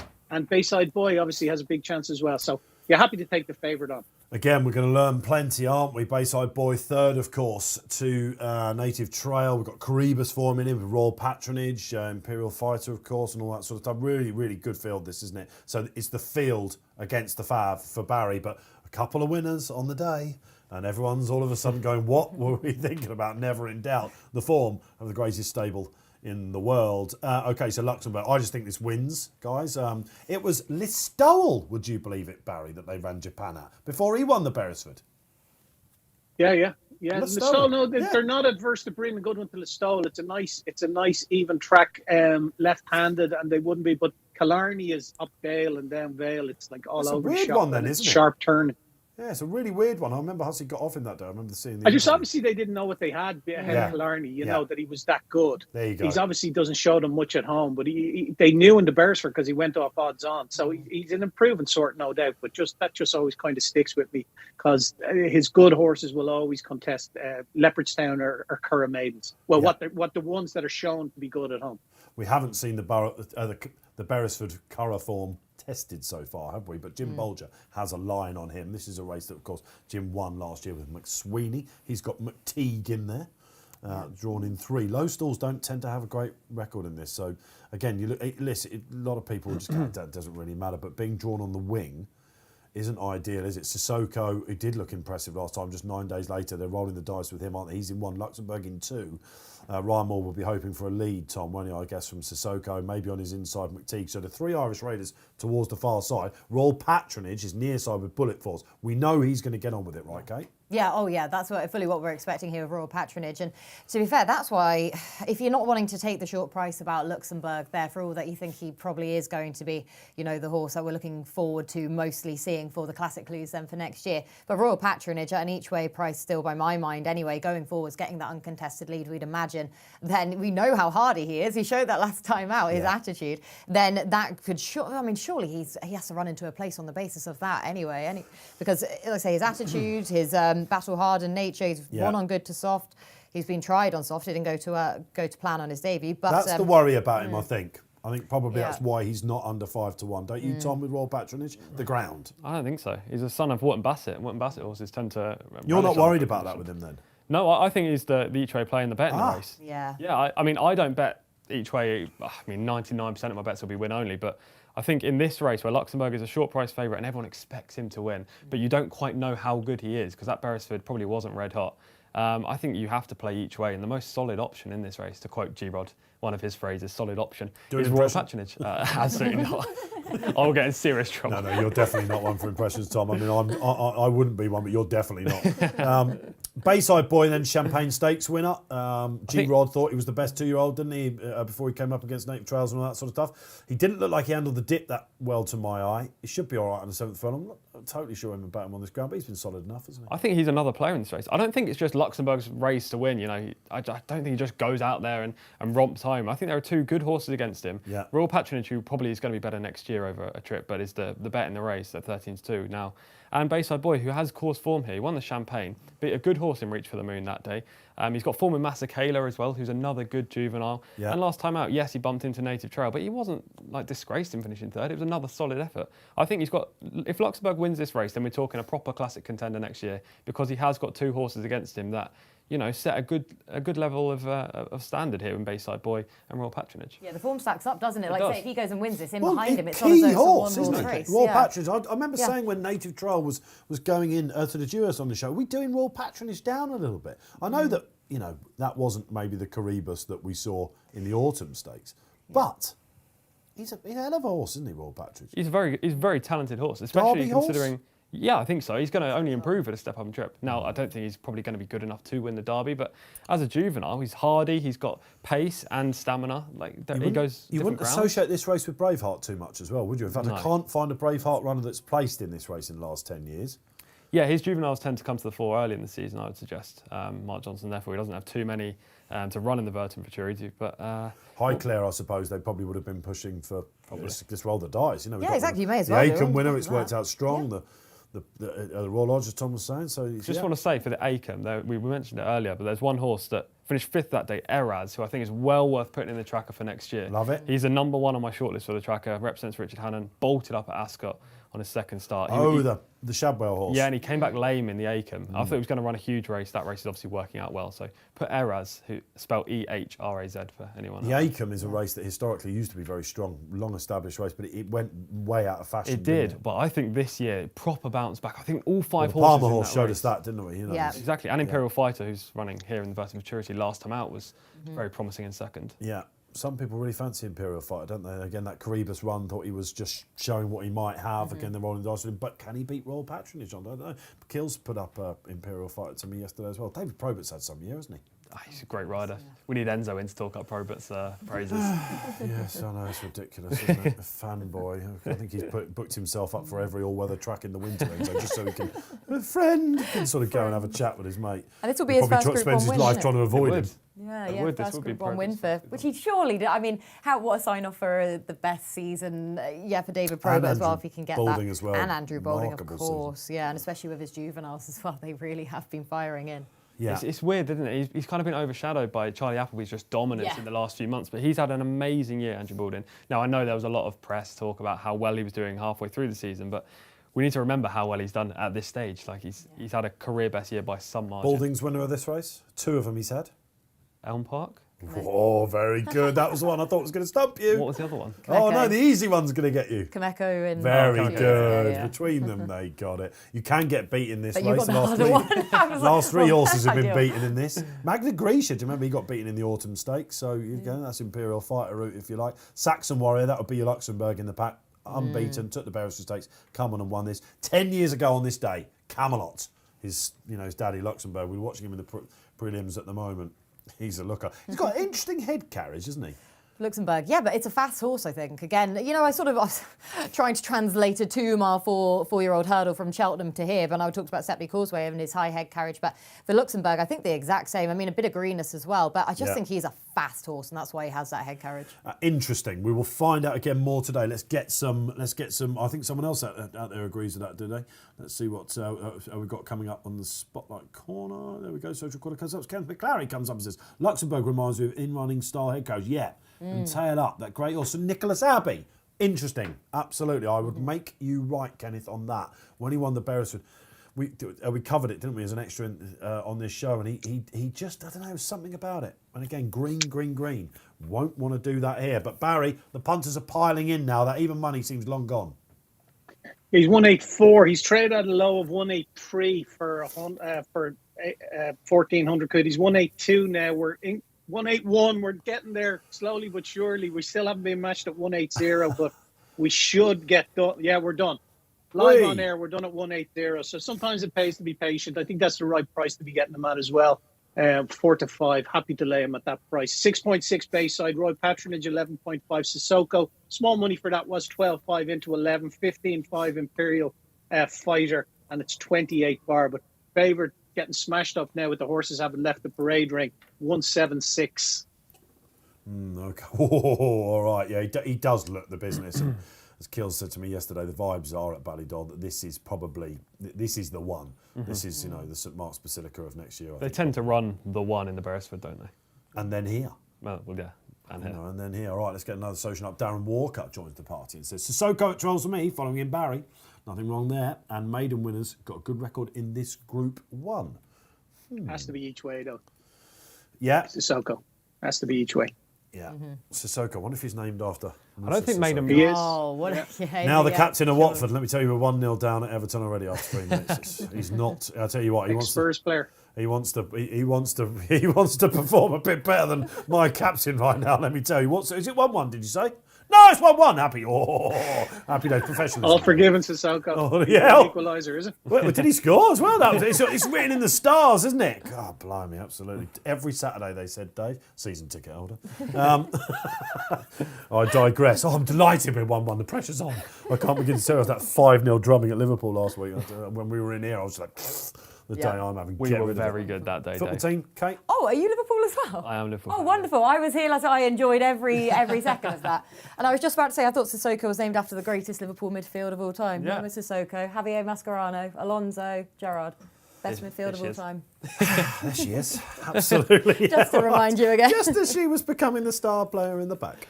All right, okay, great stuff. We're having fun here this afternoon. Let's hope you're enjoying it as well. They are down at the start for the Group 1, the final Group 1 in the domestic season. What a season it's been. The narratives, a horse to keep us warm through the winter. I'm putting it on you now. I've got 3. How many do you want? Oh, blimey, I should have known. Come on, Tom. See if you can actually do this. Get it into 10 seconds. Okay, Journey with Me hopefully wins the Ballymore or Albert No, Bartlett. for the flat, I said, man. You've had a shocker. Oh, for the flat. Oh, Yeah. sorry. I wasn't watching out for To that keep the either. No. To keep the flat trainers warm through the winter. Who's the horse? Goodness. You're going to have to come back to me on that. Yeah, ditto. All right, okay. Barry, flat horse to follow for next year. Got one? Oh, You're changing the question, man. yeah, I thought it was over the winter. This is changing every second. Go on, Barry, go on. It could be recency bias on my part, but the Star of India, the horse that I just saw win the second race in Leopardstown, the Galileo over 7 furlong on Tans and Heels, he just kept sticking his neck out. He's big, wide neck, and he looks an absolute beast. He's one to put in your tracker for next year, definitely. They've got the Kilvullen Stakes still to go at Leopardstown, haven't they? That would be the sort of race they might look to run him in, mightn't they? Anyway. You got air we out digress, anyway. but Barry's at least giving you one. Right, they're in. It's Vertem time. Ooh. The Futurity Trophy, won by a Guineas winner the last 40 years. Will we see a special performance? Out they come, and unexpectedly, Royal Patronage, the Acom, the Royal Lodge, they were both his. He's going to try and make calls. Sissoko, the well-named Sissoko, barrel of horse, he's up there. McTeague is up there as well. It's going to suit Ryan Moore, isn't it? On Luxembourg. Imperial Fighter taking a tug. So is, Bullet Force as well. Hannibal Barca right out the back. Bayside Boy ridden to get the trip. Barry, after a couple of furlongs, what are they doing with the Fav on the exchange? Yeah, he's steady away at 177. That was his bet for SP. He did go to 185 at one stage. 6-2 Royal Patronage, given his position. 7.8 Bayside Boy, and Sissoko into 10 from 13.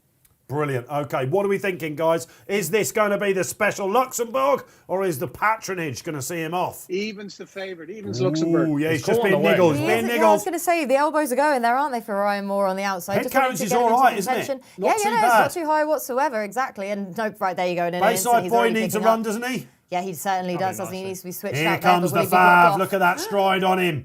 They're going to get him straight in. We've got the Royal Lodge winner up against the Beresford winner. We've got the Champagne Stakes winner trying to see him out. Favourite rowing away. Look at Ryan Moore. He's confident. I'll tell you what. Come on, let's see something special here. Light him up, Ryan. We got Sissoko's still there as well, isn't he? Has he got 101 yet? I'm looking for him. Imperial Fighter's coming. All the form horses are there. That's running an absolute pearl of a million horse as well, isn't it? Hannibal Barca, but they're back in the big time. I can just about say that now. He's not doing a great deal in front. Luxembourg, 3 from 3. The Derby market will be going mad for him after that. We've seen another classic winner there, haven't we? I'm not convinced.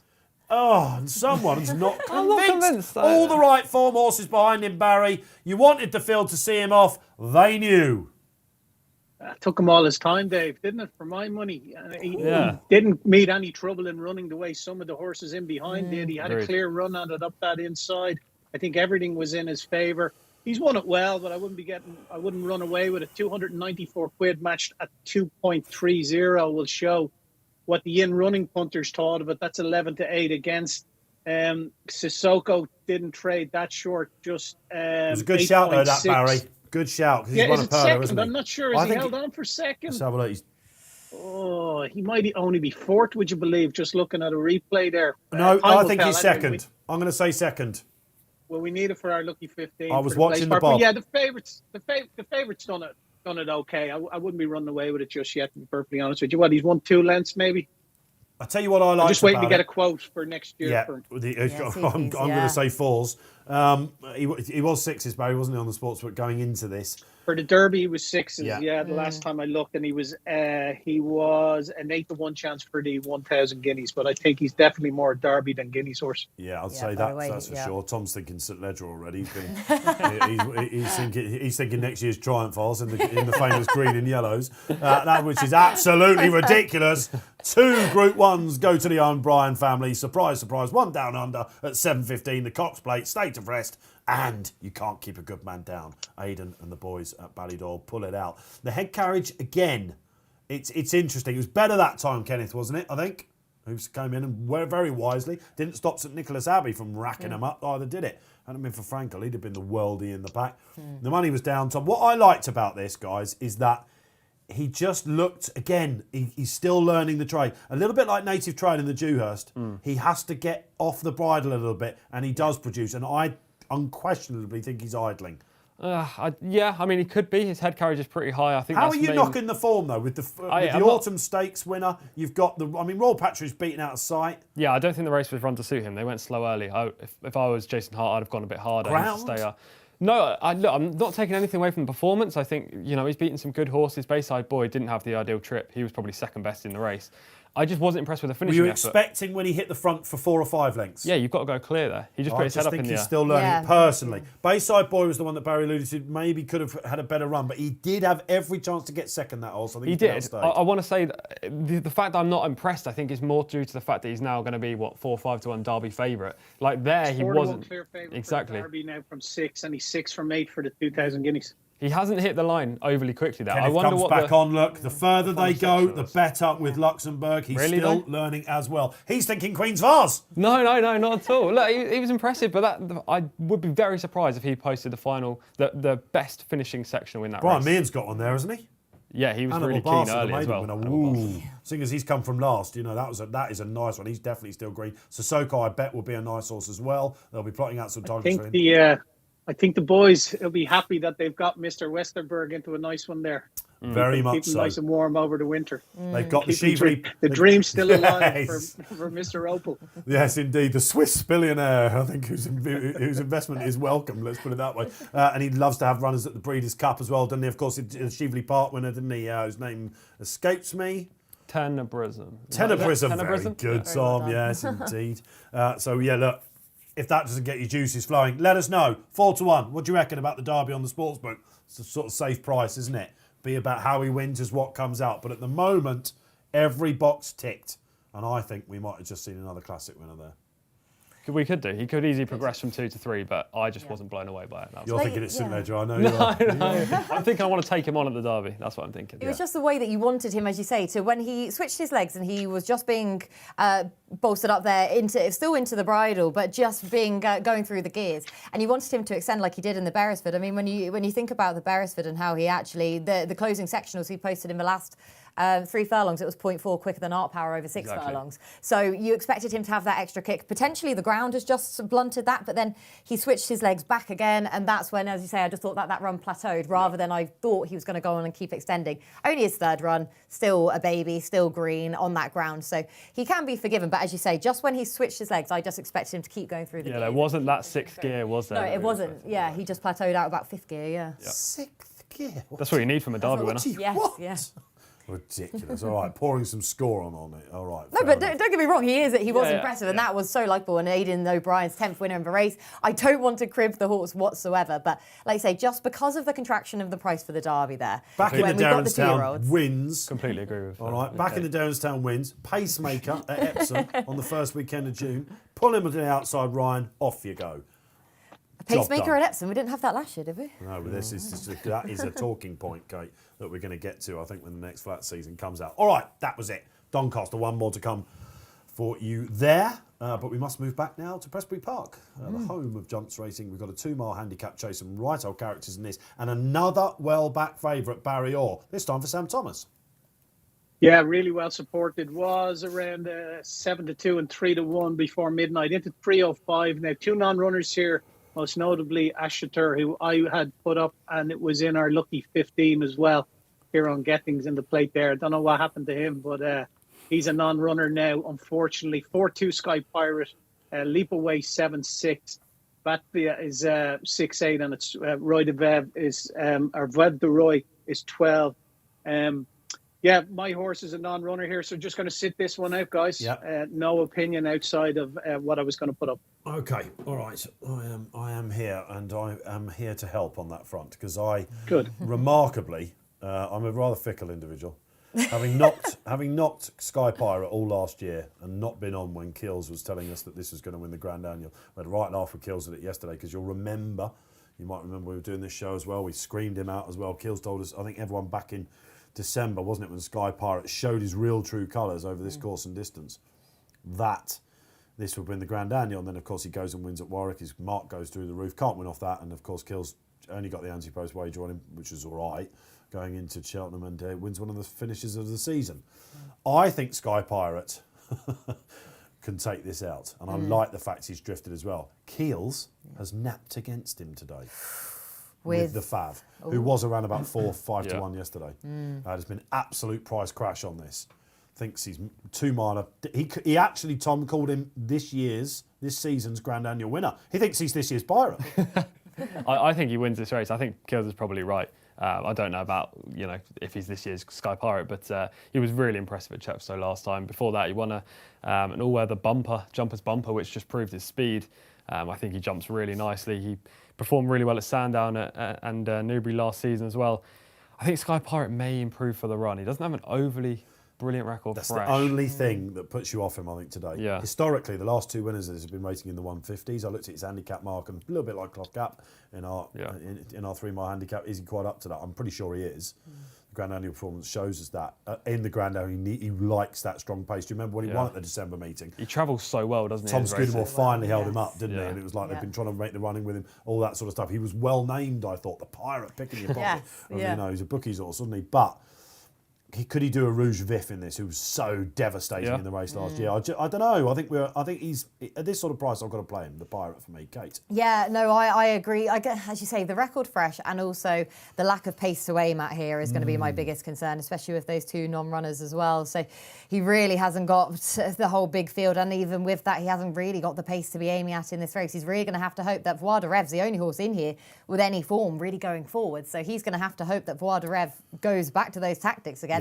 And sets decent fractions, because other than that, then he is a tricky customer to weigh up. For all that we thought we sort of got to the bottom of him, as you say, he was aptly named, it seemed earlier on, the fact that you're suspicious of his attitude and over the trip, and he seemed like he wasn't a strong stayer, and we tried to put it down to that, and then the fact that he had to be ridden out in rear, then when they switched that. So they did find the crux to this horse, but before midnight, he does look very similar. Dropping him back down to 2 miles last time out was definitely a notable improvement for him. Sam Thomas had a cracking season last season, and this looks a very interesting horse, and especially from horses that Sam Thomas gets from other yards, such as Nicky Henderson, he has a cracking record with them. So, yeah, I completely see the argument for before midnight, but with Sky Pirate, I really do think he can. I mean, if he wins this off this mark of 159, he has to be considered as a leading hope in the 2-mile chase division. Tingle Creeks and potentially Queen Mother Champion chasing in mind at the back end of a season if he wins this. But yes, well, Rouge Vif destroyed this field last year, Tom, didn't he? And then went on to run Tingle Creeks and things like that. That's where Pirate will probably be bound. It would be a serious trajectory, wouldn't it, from him? He was a failed handicapper for a long time, and then last season came to the fore. And look, he's rated 159. He has to give £23 to Before Midnight, who's probably, undoubtedly a better handicapped horse. So it'll be interesting to see how he fares today. If he does win, where's the limit for him? He's got to give all that weight to Before Midnight. Kills said he'd be disappointed if this doesn't win. This is his 2 points in the Sizzlers, so... Okay, it's been a good day for kills so far. Hollow Gin's just nutted. Of course, Sam Tristan Davis is man because he got a like to move it over the line as well. Good luck wherever you're playing in this. They are, well, must be nearly down the start, mustn't they? Bathiva, is that how we're going to say this one? Any love for this one? We know Fergal O'Brien has had a winner already on the show. Yes. Yeah, the team's in great form. I think that's the big plus for Bathiva, but I think she may struggle in this field. Yeah, that's going to be it, isn't it? As you say, he's been in really good form may since struggle. joining, Fergal O'Brien. But last time Stuffed out was last beaten time. by Leapaway, the reopposing Leapaway here, who I do think is a 2-miler and has proven that now. But I just think Leapaway is a summer performer, and you have to admit that Bathiva was disappointing on that basis. We talk about the lack of pace. That's something that, again, people were looking at the pace maps for this yesterday and thinking, yeah, that won't suit Sky Pirate, will help before midnight. Hatcher is a horse that used to just run away, didn't he? Yeah. Skelton's got so many of those, hasn't he, that are really quick hurlers and chasers that just run away with Harry on the front. When Harry Skelton went on yesterday on third time lucky, I was thinking, Harry, don't do it again. But of course, he was just different class. He can't, I don't know, don't change what, if it's a working formula, it's just when it comes to the festivals, isn't it? Oh, oh my goodness. Can't attack 3 out and expect to win by 20 lengths. But anyway, listen, Hatcher is a talented individual. 150 is about his ceiling, I think. Definitely. But he, again, I wonder whether they let him rip a little bit. He's also, they couldn't hold back in him. He'll like the quick round too. Yeah, exactly. Solar Impulse, of course, 11-year-old now for Ian Williams, real favourite. He's been having a great time of things, hasn't he, this Yeah. summer? He's really, it's been great to see him just back to He used to such be better in the form. Wiley colours, didn't he? And then he's just been having a whale of a time this summer, and for an 11-year-old to see him back in that kind of form. But this is the thing with this sort of race, we feel like it's a proper transitional race between those summer jumpers who have been in good form, between the proper main body of the season performers who are going to go on to bigger and better things, and I think there's quite a disparity between those. He was a beaten favourite last time out, Bathiva, for the O'Briens, Barry, but I tell you what, the punters are giving him another chance, aren't they? He looks pretty hard to me on the exchange. Yeah, he's 6.0 at the moment. The back, Dave, he's steady enough at that. Avoid a rev any chance here, guys. Obviously, he's a former Grade 1 winner. I think he's still on a pretty high mark, 144. But when Willie had him, he was a fair tool now. Obviously, he's with Ian Jardine now. Did you put this up on the show before, Barry? Memory serves last season. Musselburgh, yeah, something we like that. back in a couple of staying chases, didn't we, earlier on? He had his first... He ran into Betfair fighting fifth last year over hurdles. And obviously, Epitaph, I don't think he disgraced himself that day. There was only a couple of runners in the race, but he ran well for a long way. Just he's got a bit of class about him. I'm sure 2-mile chases, are going to be his bread and butter this year. He's beaten 12 lengths by Epitaph in the Betfair fighting fifth last year, which is probably not a bad run. He Ribble Valley and So Royal ahead of him that day, but he could have a little chance here. You can tell Barry's a fan. He was talking as they went over the first there, Barry. Absolutely. He hasn't got the freebie that you might expect. They're holding on to him. Conor Farrell as well. He had a really good time of it at the start of the season as well. But before midnight, strides on then. After a fence or two, leap away out the back. Hatcher totally transformed himself, and they're going to anchor him right out the back. Bathiva in the middle of the patch, looking for the Pirate. Where is he? And Nicky Schofield has him in around about 4th place. They're going to Farrell Lick, aren't they? No, I think they're going to steady gallop. Really? We haven't got sections on the screen right now, but Weren't we expecting a sort of like after you though, or is this? Yeah, that's what we were completely expecting in this. I didn't expect before midnight to go this far forward. Sort of Wild Rev was going to be up there, and he is. Yes, he's now he's trying to get on with it a bit, isn't he? And then very keen not to let Sam Tristan Davis have it his own way, which is what the jocks do. They listen to all the spotlights, they listen to all the pundits, they look at all the maps, and they go, "Hang on a minute." There's one that's going to get an easy lead, not a bit of it. There's always one to spoil the party, isn't there? To ruin all of our pace maps completely. Very much so. So Hatcher observing from rear then. And we're just going out onto the far side now. Got this tricky water jump coming up after you. Mentions that are fighting fifths and all that sort of stuff. Yes. Betfair fighting fifth, of course. We've got the Betfair Chase coming up. That's an amazing time ahead of us, isn't it? A warm winter. You can see that Nick Schofield was live to the lack of pace, though, in this race. The fact that he has ridden him just behind the front two there, instead of really trying to drop Sky Pirate out by any means there. So obviously he was aware. Razor width between Sky Pirate. He's going so low then to that water jump. He's really. I tell you what, he is in very good terms with himself. Yeah. He really is, And it's just an irony, isn't there, when you get these horses and then you nap against them like Keels has done. It's a dangerous game. I don't know why Sod's Law tends to be the biggest thing in that. Good look at that one, mine. Commentator's curse. First time this afternoon. Sorry, all right, you Pirate fans out there, but it didn't cost him much momentum. Before midnight is the one in the rhythm, isn't it? Wider Ref doesn't want a piece of him. Tell you what, Ballastate leap away. He's got one of those in him, leap away. Leap away, yeah, right, yeah, absolutely. Well named indeed, yeah. Okay, for Ironically Team named. Hobbs, who started the season really well at that Chepstow meeting, didn't they? I'd love to bang one in this afternoon. So at the moment, if you're on before midnight, making the weight count. Sky Pirate, though, he is not going to give him too much rope, is he? Bethiva also catching my eye as well. Yeah, he travelled really strongly, hasn't he, throughout this? He is indeed. If I was Paddy Brennan, I wouldn't want to be going on the outside of Wider Rev, though. He can jump out to his right when he gets tired, maybe track through Sky Pirate on the inside. All right, okay then. So we are warming up. It's beautiful, isn't it? What a gorgeous day. You can just see Cleve Hill in the background there if you're watching on our TV at the moment. That's what our screens are on, and we're coming to it. Now they're starting to warm up the gallop, right? Yeah. We're going to find out what we've got here in the Dye Walter colours. You've got to measure this one absolutely Hatcher right. travels well, doesn't he? Hatcher, yeah, he can do this, Barry. This Hatcher is does. like Yeah, this is who does this remind you of? Who's their champion chaser? What's the name of the horse? It's escaping me out of my mind. What's their horse that ran in the champion chase? I can't Skeletons. Oh, I can't know. Whoever it was, it's mirroring him at the moment. Oh, come on, it's there, the red and white colours. All right, okay, so Nube Negra. Nube Yeah, Negra, Nube well done, Negra, Tom. yeah. This is Nube Negra. All right, so the big players are going for it. I don't know. I wouldn't want to be on the fab now. I don't think they're queuing up in behind. Before midnight, really quickened off that Yes, bend. he really Oh, he's did, flown didn't he? that one as well. But He's a Pirate quick was one. low and hard. Will the weight differentiate? I'll tell you what, this is Will a we really get good the- ride, this. still Sam not Tristan going for Davis William? attacks. He's over the last, not for conceded? catching now. Oh, This no, was just yeah, an he's gonna absolute job. send away. The weight concession is told with Sky Pirate, who has actually run an absolute creditable race in Off that second. mark, yeah. Just getting Hatcher tired doesn't up like the though. hill. Get tired, yeah. Just the weight does it. Well done, TC. Well done, Paul Keeley. Wipe the brow. If you're with Kills, you're over the moon there. That was, I guess, Barry, straightforward stuff on the exchange.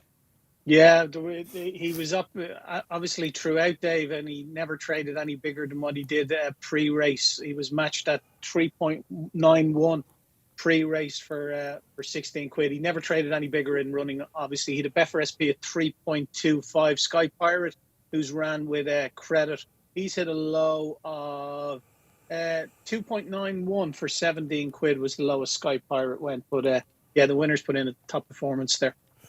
Sam Thomas as well. Big season for him, wasn't it? Very much. And he's had, 4 runners now this season, 2 winners, 1 place. So, again, I don't know, he's interesting trainer, I guess, isn't he? He's a, ex-rider of some very, very good horses. Gold Cup winning jockey. Yeah.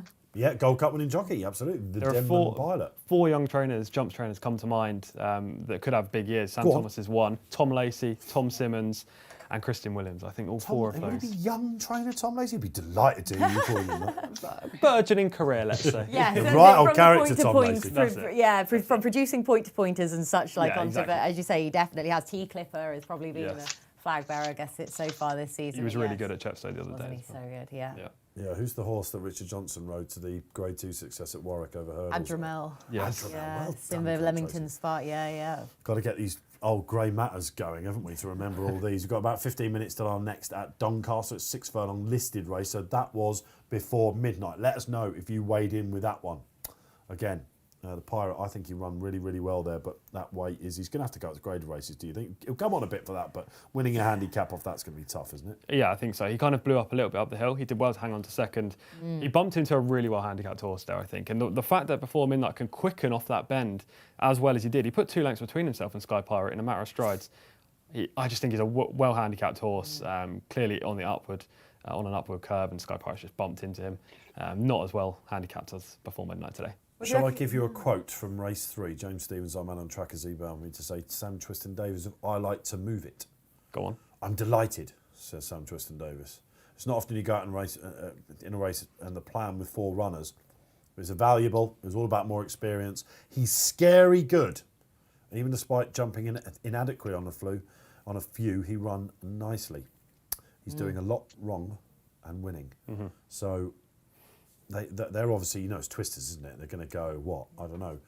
Look for Tolworth. Potentially. Yeah. He's a smart prospect, isn't he, going forward? I wouldn't be surprised if they moved him up in trip. Obviously not immediately, Held but through the line, yeah, towards the end of the season. Yeah, whether it's a Balling was, I don't know, but that 33 to 1 for the Supreme. While I sort of not scoffed a little bit, I'm like, yeah, we sort of have to quote these horses. We know No, it's you the did. game You now, don't we? scoffed. Clearly scoffed. All right, maybe I was scoffing.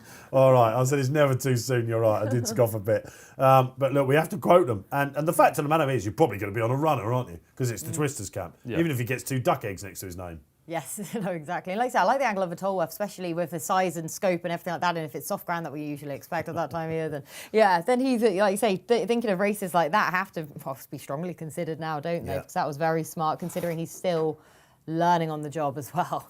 You should hear me when I really scoff, let me tell you. You will know. Okay, so we got two more to go at Cheltenham, I think, or one more. I can't remember now. 10 races today. You have to have one more. The 405. Third time's qualifier, Dave. Your favourite races? Oh, I'll tell you what, they are the best, aren't qualifier. they? 6 runners. The winner of the Temps always has to come 6th like 3 times in a row, doesn't it? In the qualifier at Leopardstown on December the 27th. Painful. Yeah. And everyone will follow them off a cliff there. Painful and memories for you, of course. Don't bring it up, please. Painful memories. The boss's Oscar. Yes. The Nap of ultimate the season. cliff That was his nap last year, wasn't Yeah, it? bumped into one. We were all like, Really bumped into one, to be fair, though. Mrs. Miller's a solid sort. yeah, no. You did bump into one there. That was unfortunate. It was a great shout, of course, and yeah, there you go, that's it. So Ryan Moore, we can see being interviewed after Luxembourg as well, who kept the faith with them. Is that the Derby winner, or like Kate and Tommy thinking, well, I might want to see him go away a little bit more if you're talking about 4-1 for a Derby favourite? What price could he go off if he makes it to, what will it be, June the 6th, will it, next year? Something like that, yeah. Early June. on then. Just something like that. All right, okay. Shall we get the next at Doncaster up? We've got 10 minutes to chat, digress. Get your socials in. This is a great time to be doing that, isn't it? 7 runners, isn't it, going to post for this listed 2-year-old race. And it's a really interesting market, this Barry, because you've got Flaming Rib at the top, who's rated 108, comes in the form of his life, and yet you've got a horse called Deodar, Beckett, Moore, Colours, soft ground, no problem, just the one win next to his name. They're dominating the market. Yeah, 1-for-1 Deodar. I was really impressed with him in Newbury. I thought he looked a really, really smart horse. He was good to soft ground that day. The runner-up has ran really well in the Rockingham since. So there's a little bit of substance to the form, although the third has let it down somewhat. But Flaming Rib, your favourite at 266, I think he's opposable at that price all day long. He's been doing all his winning on good to firm ground. He has got a bit of form with good to soft when he was third in Ascot over 6 furlongs to Rabasta. But after that, it's been good to firm, good and good. So he's going to encounter a completely different ground this time round. 264 at the moment. I think he's a lay at that price. But I've backed Deodar. We're going to back him at 3. Happy to be a price taker here as well, please, Tom. We're going to have 50 quid on Deodar. For all the reasons I've outlined, Ryan gives him a very positive mention in his blog, which you can read exclusively on betting.betfair. And I just thought the form Witch Hunter that was second has franked the form of Deodar's win in Newbury by running well in the Rockingham, and I think there's plenty more to come from this horse. Yeah, she's a horse I like, actually, Witch Hunter Barry. I think she'll be a nice horse next year for sure. And we've agreed successfully, believe it or not, so far this afternoon. I'm hoping it's a hat-trick, because I'm with you on Deodar. I've got a feeling there might be someone else going for it on this panel. Yes, I am going for Deodar. He's one of my 3. One of my 3 selections today. I think he's got a great chance for all the What reasons were the other Barry just selections? said. Does he know in the 440 at Cheltenham? And We're the not other on one air then, lost. Tom. What was it? We're not on air then. I know, sorry. What are the selections on the show, man? Well, the other selection lost, Dave. I didn't want to bring that up. Which one was it? Storm Control. Storm Control, yeah, okay, all right. Tough to take, that one, I suppose. So Deodar can get you back on track. Yeah. Does he know in the 440? Kim Bailey's novice chaser. Yes, definitely. Early season novice chaser, should I say. Won at this meeting last year. Yeah. Loves Cheltenham. Why Deodar? I just think Braith Beckett with his 2-year-olds in October has a phenomenal record. He's got a 26% strike rate with 2-year-olds at Doncaster in the last 5 years. Deodar really impressive. First time up beating Witch Hunter, who was favourite to beat the boys on her debut as well. So I think the form stacks up well. I want to take on Flaming Rib. I think there are some good 2-year-olds in here. Mohi was impressive on the all-weather when I was in the Sky Studios one day with Enzo. And Enzo won't stop talking about this Mohi since. Gold medal. Next Mishriff, is it? Yeah, probably. Gold medal was impressive on debut as well for Richard Hughes. He wouldn't have them ready first time up, but I think Deodar is the pick in here. Yeah, another once race, maiden winner, novice winner on the all-weather, isn't it? David Egan and Richard Hughes. Mohi, who's finally got his act together for Cox and Crouch, I thought would be the pace spoiler for Flaming Rib potentially, Kate? Potentially, yeah. I know that's sort of one of the dangers. I mean, Mohi himself has got a cracking chance here, obviously, in bringing up the hat-trick, because when I was looking at the trends for this race, I mean, ideally you want a horse that finished in the top 3 last time out. We have plenty that tick that. But ideally, that race in the last 4 weeks, so since the 25th of September, which Mohi does have, and Deodar doesn't have, but it's probably being a bit harsh because he only ran on the 17th of September anyway. Winner over 6 furlong before, and winner last time out ideally. Those trends suit Flaming Rib, Gold Medal, Mohi, who you've just given the mention to, Parisiac, and Kip Gabriel, but he wasn't a winner last time out. But yeah, Mohi is hugely promising, especially, but he is stepping up into this grade, which is obviously going to require a fair bit more from him.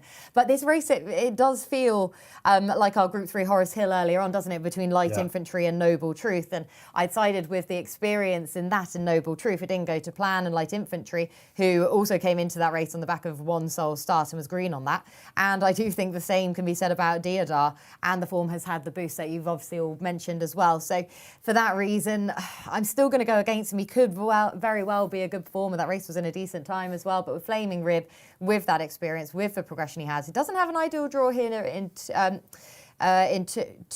two necessarily. Yeah, he's in two, yeah. Yes, but last time out he was drawn into, but that was at Chester, and that probably the winning margin probably was not exaggerated. a bad place to be at Chester. No, Salty. it's not apparently so. No, you don't need a statistician to tell you that at least. Interesting rider, this, isn't it? Pierre-Louis Germain. Yeah, he's had a very good season himself. Yeah, so I mean, he hasn't had a winner there in the last 2 weeks from only 11 rides. However, he did ride Flaming Rib to success on that latest start, and as I say, I do think that the margin was exaggerated though last time out, because he was basically able to make all. This is his ride, isn't it? He sort of made this horse a bit, And everyone needs a horse of that nature. Yeah, he's been cutting his teeth on the all-weather, this chap, Tom, hasn't he, this rider?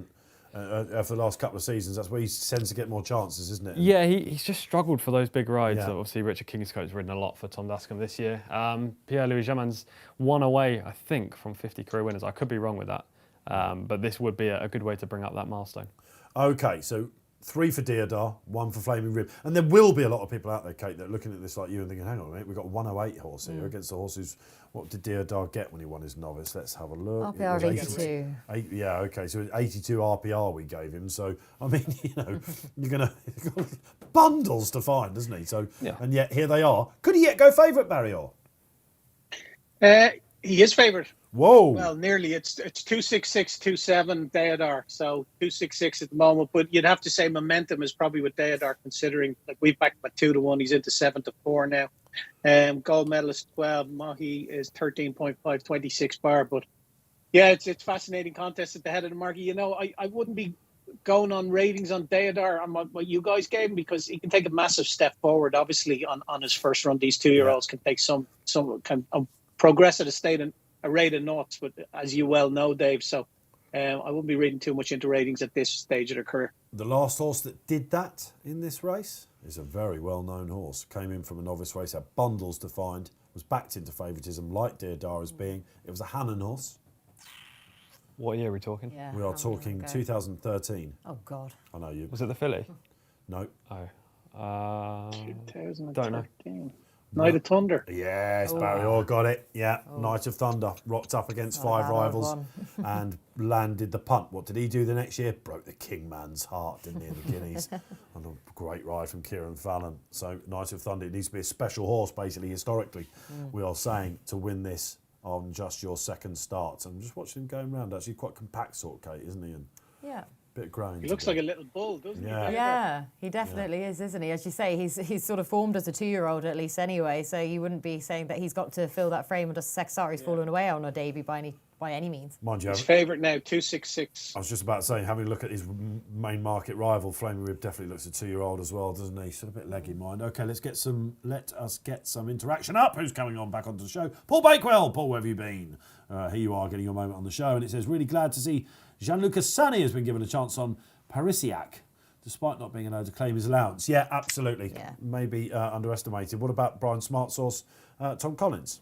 He was really impressive on debut. Brian Smart used to have loads of first-time out winners back in when I first started watching racing. Obviously, that wasn't that long ago, but 10, 15 years ago. And he kind of hasn't had that many 2-year-old winners since. But Parisiac was impressive on debut first time up at Nottingham. Gianluca Sana rode him first time up as well. So he keeps the ride, which, as Paul Bakewell said, is fantastic to see. Yeah, Paul's a good judge. So you're chancing Parisiac, I'm assuming. Paul, is a big price, isn't he? And again, Brian Smart's had a couple this year, hasn't he? Of 2-year-olds. This is absolutely his, but he's got to be Night of Thunder as well, we're saying. So Mott and the Messer is a horse that I think this is one that I put up in the Red Car 2-year-old trophy last time, wasn't it? Sort of missed a break a little bit, and then behind Chipotle, and then didn't get the best run. But it's hard to really see Paul Mulrennan. It's first time cheek pieces. First there, time doesn't he? cheek Yeah. pieces for Paul and Tom Dascombe. That would be his other one. We should give them all a mention. Kevin Stotty, Bielsa fame, rides Amy Murphy's Kit Gabriel as well. Any love for him at all? Big price. I mean, he's another improver in the cheek pieces at least anyway, this lad, and he does obviously come here in good form. As I say, he fits all the trends apart from the winner last time out. He's trends close to that I've Mohi, been- wasn't he? So Yeah, exactly. As you say, I feel like I'm being a bit harsh upon that because he was only a neck behind Mohi, the reopposing Mohi on that latest start, but that was at Wolverhampton over 6 furlongs. So whether or not he's up to this calibre remains to be seen. yes, it does. All right, there are your runners. Will we see, one of these silly season results, as we call it? This is one of the penultimate. This is penultimate meeting with Donny, actually, isn't it? On the Flatlands? I think so, yeah. We've got the November handicap November coming handicap, up. yeah. Is that on the when's that? Is that 6th? I can't remember. It might be on the 6th, wasn't it? Anyway, you'll tell me out there. And I can tell you the month it's in. It's next month, without question. I think it is, unless they've really messed around with the programme. But is it According to the Racing Post desk calendar, it's the 6th. Ah, there we go. Another shout for the calendar. You're definitely getting a few over there again, Barry. That's for sure. They're not to be missed, those calendars, let me tell November you. the 6th is going to be a great day of racing, by the way. We've got that's the Grand Sefton Day. Oh, here we go. And Breeders' Cup as well. Oh, yeah. Oh, Yeah, yeah. We're going to get you in here in the afternoon just to bring you. Badger's Ale or something. Yeah, Exactly. exactly. Then apparently there's something happening in California, isn't there? So potentially. All right, we'll see about that. That's the Badger Ale as well. Isn't it? Oh, come on, we got it all. It's not called the Badger's Ale anymore, is it? Badger beer? Oh, Is it Badger called something beer, else? they changed it to the Badger It's a beer. Badger didn't they? beer, yeah. I mean, yeah. why Well, I change think it? so. Is It's the it same Badger's thing, pretty beer, all much. right? It's the same thing, isn't it? Our Grand National Clues and that Badger race, Lager yeah. next. Badger Lager. Badger Shandy. Kitty's Light, wasn't that last year? Never Yes, got fence. yeah, that's Well right. done. Yeah. That was the horse. It's still got a lot to say this season. It's a great weekend. Would that be the Down Royal weekend, or is that the weekend before Barry as No, well? I think it's the Down Royal weekend. It always clashes Yeah. with the Breeders' There's Cup the Down calendar. Royal, yeah. It's a great day. That you can get up, and he's It's nice for some reason. He's confirming. Ireland. Is it? Yeah, I've got it. They might have brought it forward potentially. I think Down Royal is a little bit earlier this Yeah, year then, yeah. that's interesting. Down Royal is on the 30th of October, yeah, the last Saturday in October. Of course, we've got Usually it always clashes with the Breeders' Cup. spring fullback. So Anyway, clear favourite spring here, forward. Deodar. Springfield. 262, clear favourite. 2-1 now, Flaming Rib at 292, and it's 12.5. Mahi, gold medal, 11.5. Wow, late money then. Again, like Luxembourg in the previous race, bidding to give Ryan Moore a winner. There's lots said about Ryan not riding winners as well. For a jockey of his calibre recently, can't keep him down. Off and running, we do go then. I was trying to say about the clocks going forward and back and all that sort of thing. Basically, we're coming up to darkness. Bring forward, fall back. There you go. So we're going back in the fall basically, and you get up in them at midday, don't you? They're already running at 11:30. Then you've still got the Breeders' Cup to come. What a weekend! We'll be covering that here during the afternoon, and it is Flaming Rib up front. Is this doing a Noble Truth and pulling too hard, Kate Tracey?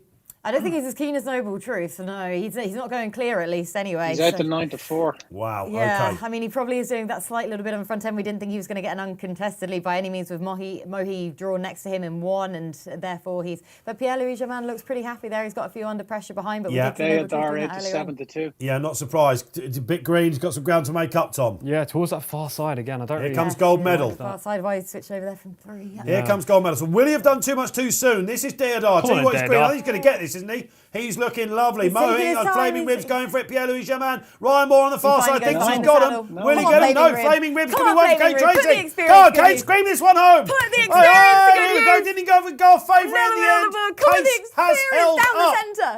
Flaming hasn't Rib done too much on the has front set end. fire to the racetrack at Doncaster on the Town Wharf and Phew, the I needed penultimate that. time on RP Live and made all. From Mohi, Deodar, not sure which when they went. And Parisiac, really eye-catching in 4th there, Paul Bakewell. Keep with that project. Well, we thought he was going to get gubbed, Barry. Not a bit of it. No, 1-2-2. Your Deodar traded after 612 quid. So in your commentary, you thought he was coming to wrap him up, to wrap up Flaming Rib, but he just never gone through it, was he? He just never got there. Mohi traded at a low of 4 in running, but winner stuck it out well all the way up, hasn't he? And the good ride from Pierre. Very much so, yeah. Shows some strength as well as that tactical nous, didn't he? I think what the key for me there, these front runners, guys, is when they go head-to-head and head-to-head, you want to be 3rd and 4th, don't you, when there's a pace duel, as we call it. Pierre very cleverly just put himself half a length in front of Mohi. Yeah. It means he wasn't having to get totally at it. He didn't have to go for him. And Yeah. when he did, the response was there. That was a really collected ride, wasn't it? I mean, we did talk earlier on about Noble Truth, but obviously the ground at Newbury is completely sapping in comparison to Doncaster's, which isn't great, but it isn't quite as bad as Newbury's, admittedly. So it is probably that little bit easier to be on the bridle quite as much as he was up at Doncaster instead of at Newbury. And he really has. He didn't panic there whatsoever. He wasn't trying to rein him back by any means. So I'm delighted that he's been able to ride this horse with such confidence down the centre of a track, putting that experience to good use. It just took Deodar just a few strides there to really get rolling. I still think he's run a solid race in just a second start because Flaming Rib is such a likeable horse, and Deodar really did have to prove himself as a smart horse, even at this stage of his career, to be overturning that form. He's been beaten by a racier one, Tom, hasn't he? And Ryan definitely thought he was going to get him when he pulled him out. He's green and then he ran on again. If you had to take one to next year, it's probably the runner-up. Yeah, I think it's the runner-up, although he is a gelding already. Flaming Rib is an out-and-out 2-year-old. He's by Ribchester. No surprise that he gets his 6 furlongs well. Yeah. And if this race was 100 yards further, he would have just extended that winning margin. I'll tell you, caught my eye there. I know he's been beaten quite well in there, but Gold Medal, if you watch that back, I said, here comes Gold Medal. He hasn't gone on that ground when they've asked him to let him down. Absolutely what you could call all at sea in an analysis. Yeah. But he showed a turn of foot to get into it mid-race. He's sort of coming back again at the end, all weather, bit back on that. I said there's races in him as well. Yeah, as you say, with his pedigree and suggesting that as well. And of course for Richard Hughes, I mean, with his 2-year-olds in general, that horse did look smart. The fact he managed to win on that debut start for these connections. But as you say, he completely then was green early on, then all at sea, then when he was really under pressure as well. So, and before staying on and showing a good attitude in the process, considering it wasn't going his way. You're expertly trained then by Tom Dascombe, one of the best 2-year-old trainers in the country to win his last 4. And Pierre-Julie Louis Jamin, that would be probably his biggest success so far. So congratulations to them. Congratulations to you who found it. I said that was our last race from Donny. Of course, there is the 420 to come.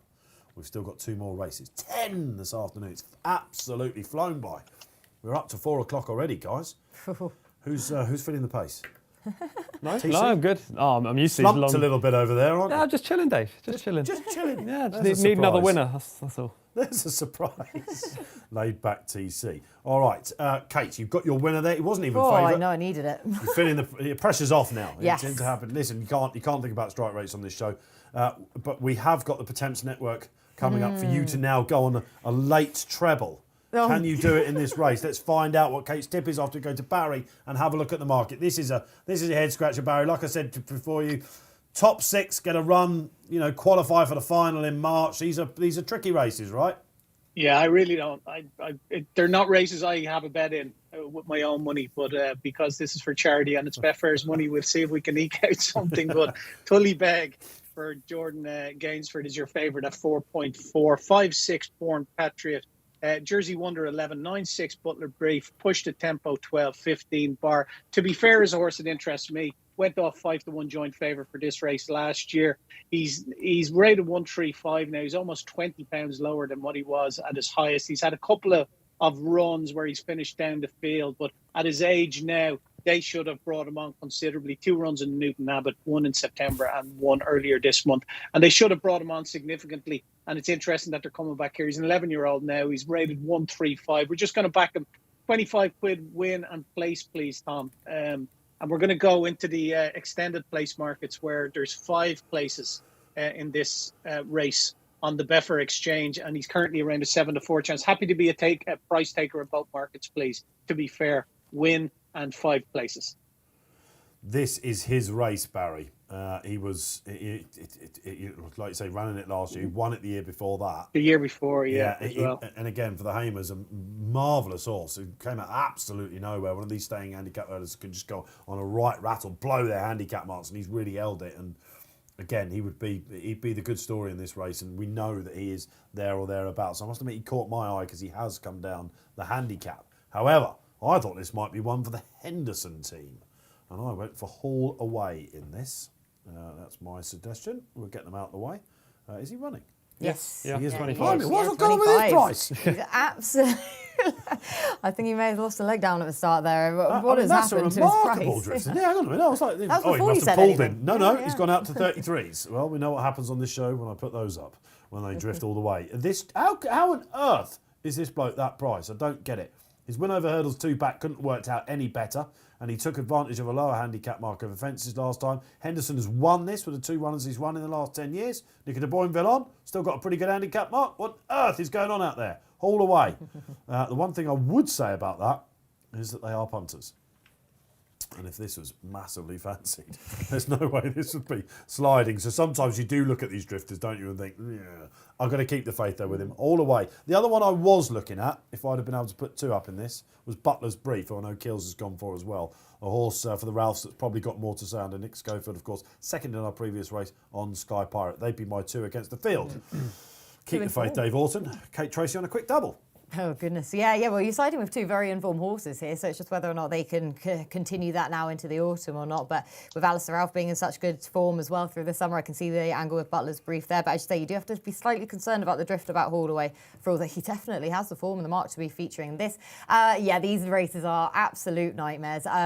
We still have the 6 places to qualify for this season. There was debate whether or not it was actually ever considered, whether they were going to... I mean, it used to be 8 places, didn't it? Yeah. So then they brought it back down to 6, and whether or not they were going to bring that back down again. And there's obviously, in all these qualifiers, there's always an eye catcher that stayed on for 6th. Normally it's in the green and gold, funnily enough, and then it's for Talking Horse to go into the final eventually. Interesting that Tullybeg is running here, though, and the Irish horses are coming here, because obviously we have far more of these Potemps qualifiers than they do in Ireland, hence why the ones in Ireland are probably that bit more competitive just because they have less of them. So you get these trainers citing them over. Ground as well for Tullybeg. He has been touted as wanting good ground. Yeah. Whether or not probably he then gets come here instead qualify, of get put away for the winter, yeah. And I mean, I'm sure we saw it to almost good effect for Gordon at the festival last season for getting out early at an early Cheltenham meeting, winning and then coming back. But yeah, so I just wondered with Tullybeg, and of course Born Patriot, who's now been well known to everyone over here because of Belfast Banter for Peter Fahey being seen to optimal effect at the festival last year. So again, a couple of horses ready to qualify for this race, have intertwining form. But for me, I'm scared to put the mockers on him. But Havana Hamano does have everything in his favour. He really does. That was a 101 that Kate was going to... I didn't want to. Kieran won't be watching. He's down at the start now. No. So. We talk about superstitions, and I said I don't have any. Trying not to side with any of these Ryans is one of them. But yeah, Havana Hamano, I mean, in terms of the trends for this race, I mean, obviously it goes very often to a big price horse who's run at Cheltenham before, placed in the first 3 and last time out, carrying 10 stone 13 or less, age 6, 7 or 8, ran 6+ months ago, April or before, ideally won last time out, and of course mares have a good record in this race. But Havana Hamano, he has run within the last 6 months, but he is so consistent, he will love the ground. He is tricky to get his head in front. I mean, they've tried the blinkers on him at home, and he went worse in them at home, so hence why they have to stick to the cheek pieces with him. He's a very clever horse. He's much happier over hurdles. He doesn't like being crowded, which is a slight concern. Is that why he's tricky? Because he's super intelligent? He's so intelligent. He's so intelligent. Yeah, no, he really is. And that's why, you know, it's easier for him over hurdles, because rather than fences... You have to kid him into it. Yeah, you have to kid him into it. And he's almost too clever at his fences. He's almost too careful. Rather than over hurdles, he can take them. But it's just a question of crowding as well, which obviously in this race isn't going to be ideal with plenty of runners in it. How Kieran's going to quite manage that. But apart from that, he is so much in his favour, this horse. You're a fan of the Edmonds Yard, aren't you? I am, yes, I am a fan. I'm not putting up Havana Hermosa, unfortunately. No, you're not that much of a fan. Not that much of a fan. So, you've got the Boss's Oscar colours in this. This is the Potemps race. Yeah. Got the scar, a mental scar away. Who's going to rid of the hoodoo? I think it's just the desperation to see these colours come home in front, Dave. I am going to side with Tullybeg. This isn't a race I've had a bet in. I would say that to start with. But I thought Tullybeg was just the most likely winner, and the market kind of suggests that and backs that up. His Gorham Park victory, he drifted markedly before the off that day. I think he was 5-2 in the morning and was sent off at 9-2. Big drifter, but picked up well. Beat a horse called Hewick, who backed up at Sedgefield, won by 5 lengths, bolted up basically. And I like the fact that they're running him in this race. And the fact that he's been winning recently, he's not a horse where they're trying to get him under the radar. We've seen this horse perform at his best already. He's still improving. Jordan Gainford maintains the ride, and he's obviously won a race already today. I think the main danger could be push the tempo for Robert Stevens. He's got a lot of pace, this horse, for the trip.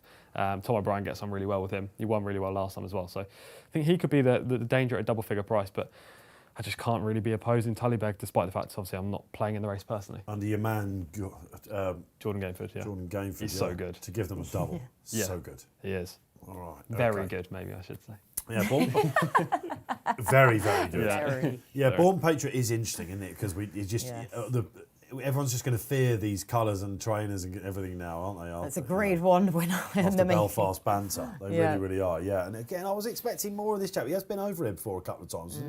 Was it the 4th at Ascot? He's probably been over-penalised by the English handicapper, though, would you say? I mean, of course... £6, yeah. Got an additional £6 to what he's rated in Ireland.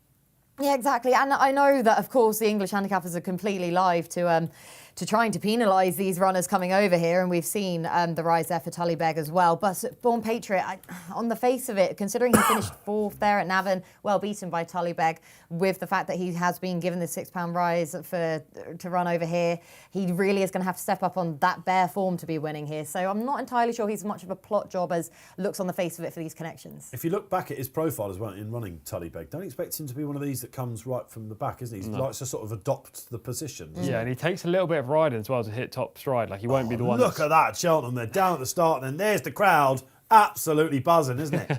Amazing stuff. We saw fantastic. Liam Harrison, who won our first race, seems like a long time ago now. Of course, on Samba Dancer, saying the thrill of his life. Finally, these jockeys are getting the crowd to salute as they're coming back in. This is the place, isn't it? Yeah. This is the one. Oh, my goodness. Really, Walkway off walkways? surely. I mean, I'm really looking forward to going back for the November meeting. Are you going back? Yeah, all 3 days, hopefully. Should be good fun. Yeah, Ooh, great stuff. amazing. Like I said, we are covering them here on RP Live Friday, Saturday, Sunday in the middle of November. Yes! Can't wait for that. All right then. Okay, yeah. Let's see.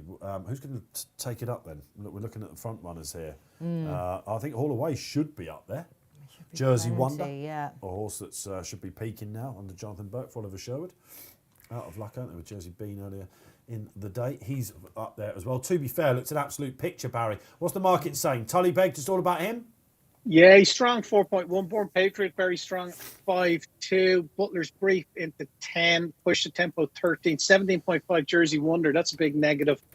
But your favourite, strong Tullybeg. Obviously, punters are playing up already with a Gordon Elliott winner. Yeah, absolutely. It was definite plan, wasn't it? That came and gubbed.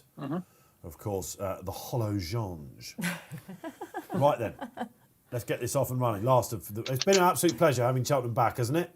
Oh, We're back. Yes. Yeah, in full swing now. And yeah, we've got 4 national hunt races tomorrow across 2 in Ireland, 2 in Britain. So it's completely all go now. It's like the ground doesn't poo-poo the December and the and the New Year's Day meeting and all that sort of stuff. 2 in a row were cancelled last year. We'll worry about that at the time.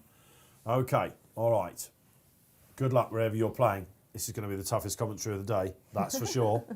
And they're off and they are running in the last race of the day. Not our last here on RP Live. We'll be giving you the 4:20 from Donny, just to remind you. And to be fair, he's up in front. This is his race, third running in. Savannah Hermosa. No, he's Savannah not. Hermosa. He's at the back. Oh, okay. I've got completely the wrong horse. Good start.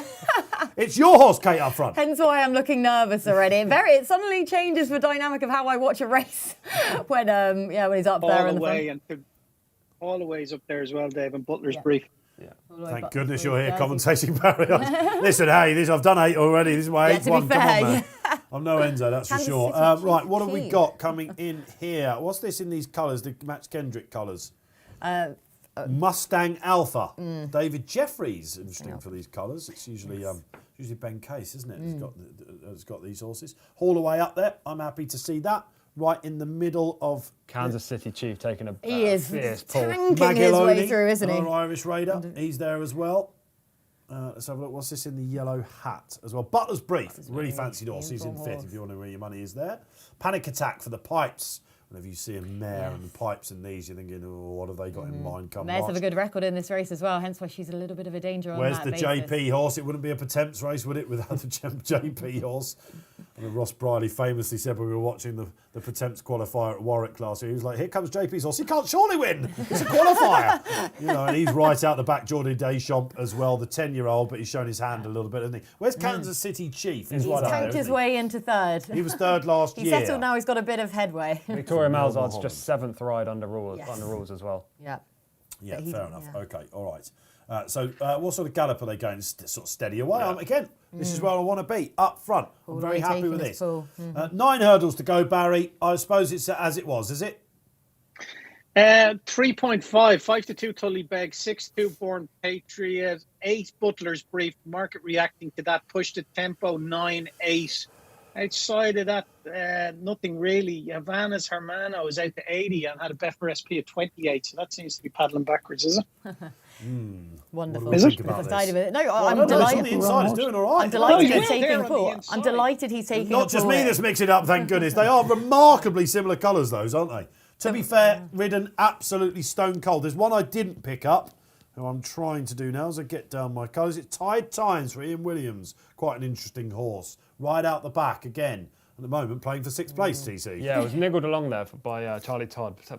I don't know if he's struggling to go the gallop or just missed the flight of hurdles, but he seems to be travelling nicely now.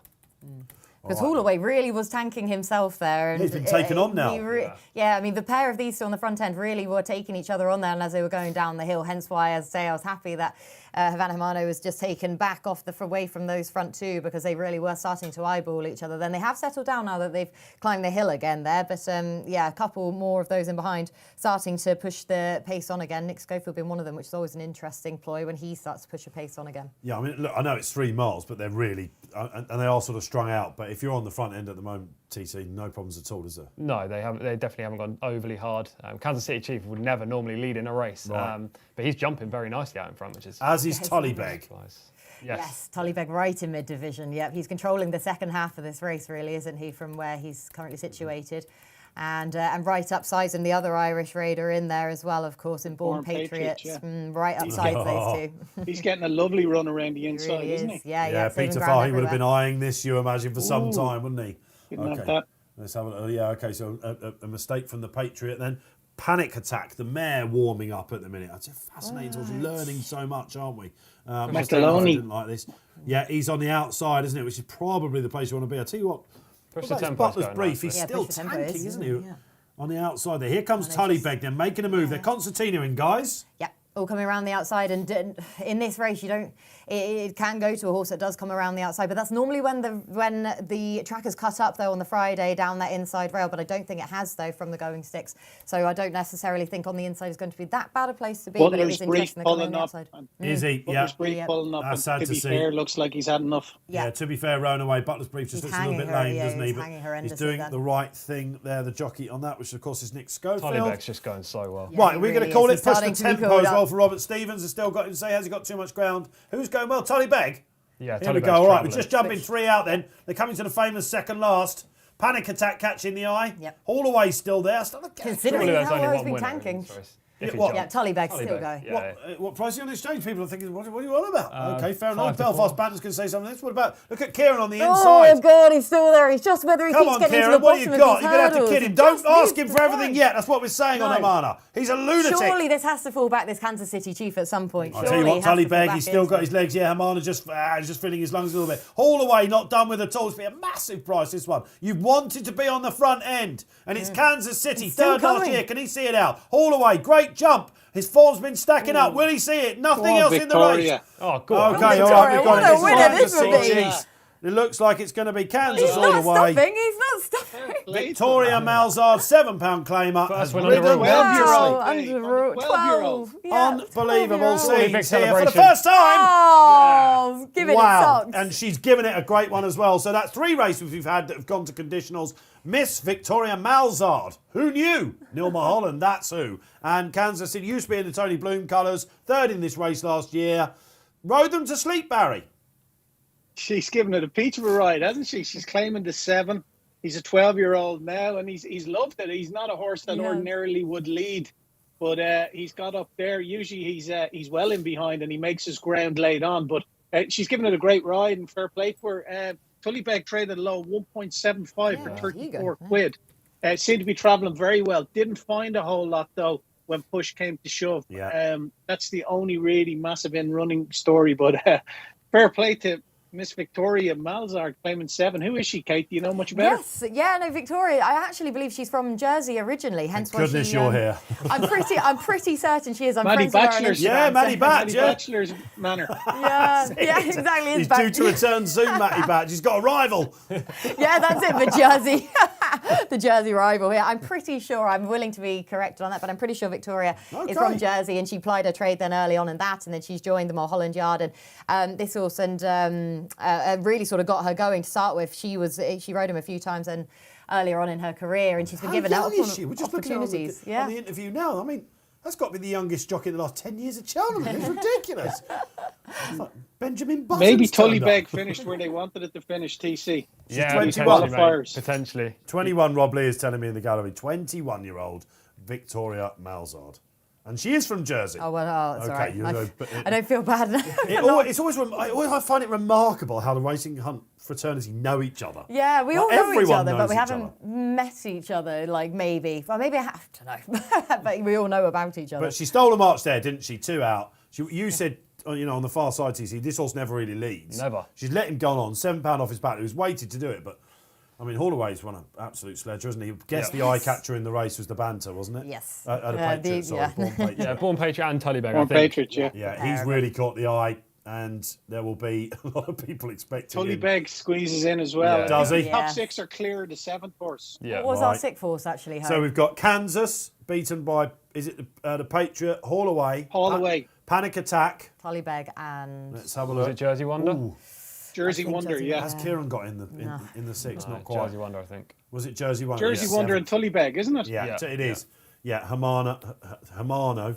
He just missed the last of it, didn't he? Yeah. I can see what you mean about him being a bit of a funny horse, because turning in, he didn't even know he was in a race, did he? No, exactly. The moment he asked him, he went, Yeah, that's it. That's when he sort of backtracks and gets into the bottom of his hurdles, and he's so tricky to get right. But he travelled through the race very well in the early part, but he is very tricky. Do you know what? It was going so slick, the show. Felt we were really good pace, and all of a sudden, pandemonium. None of us had a clue what was going on, did we? It certainly felt like that. And Victoria Mazza, always a great story. It's again what the racing over jumps brings to us. These are remarkable stories, and I can't wait to see any members club later on. Any Racing Post reports out. They've got James Stevens, Lee Mott said there today. They will be now making a beeline. It'll be interesting. Yeah, definitely. It'll be interesting to see how this horse, I know he's a 12-year-old now, and there's not much room for improvement, but interesting to see how he does for the rest of the year, given these new tactics, if Neil Mulholland decides to adopt these on a regular basis. Yeah. I remember back in, I don't know when it was, 2017 maybe, when Noel Feely rode Kansas City Chief to win a race at Doncaster, and then he ran in the Potemps, but he was held up last, a tight snap as well, and then cruised through the field. Maybe the aggressive tactics actually suited him. Yeah, okay. And very interesting. I thought I was going to pull it out of the park then. What's that drift about?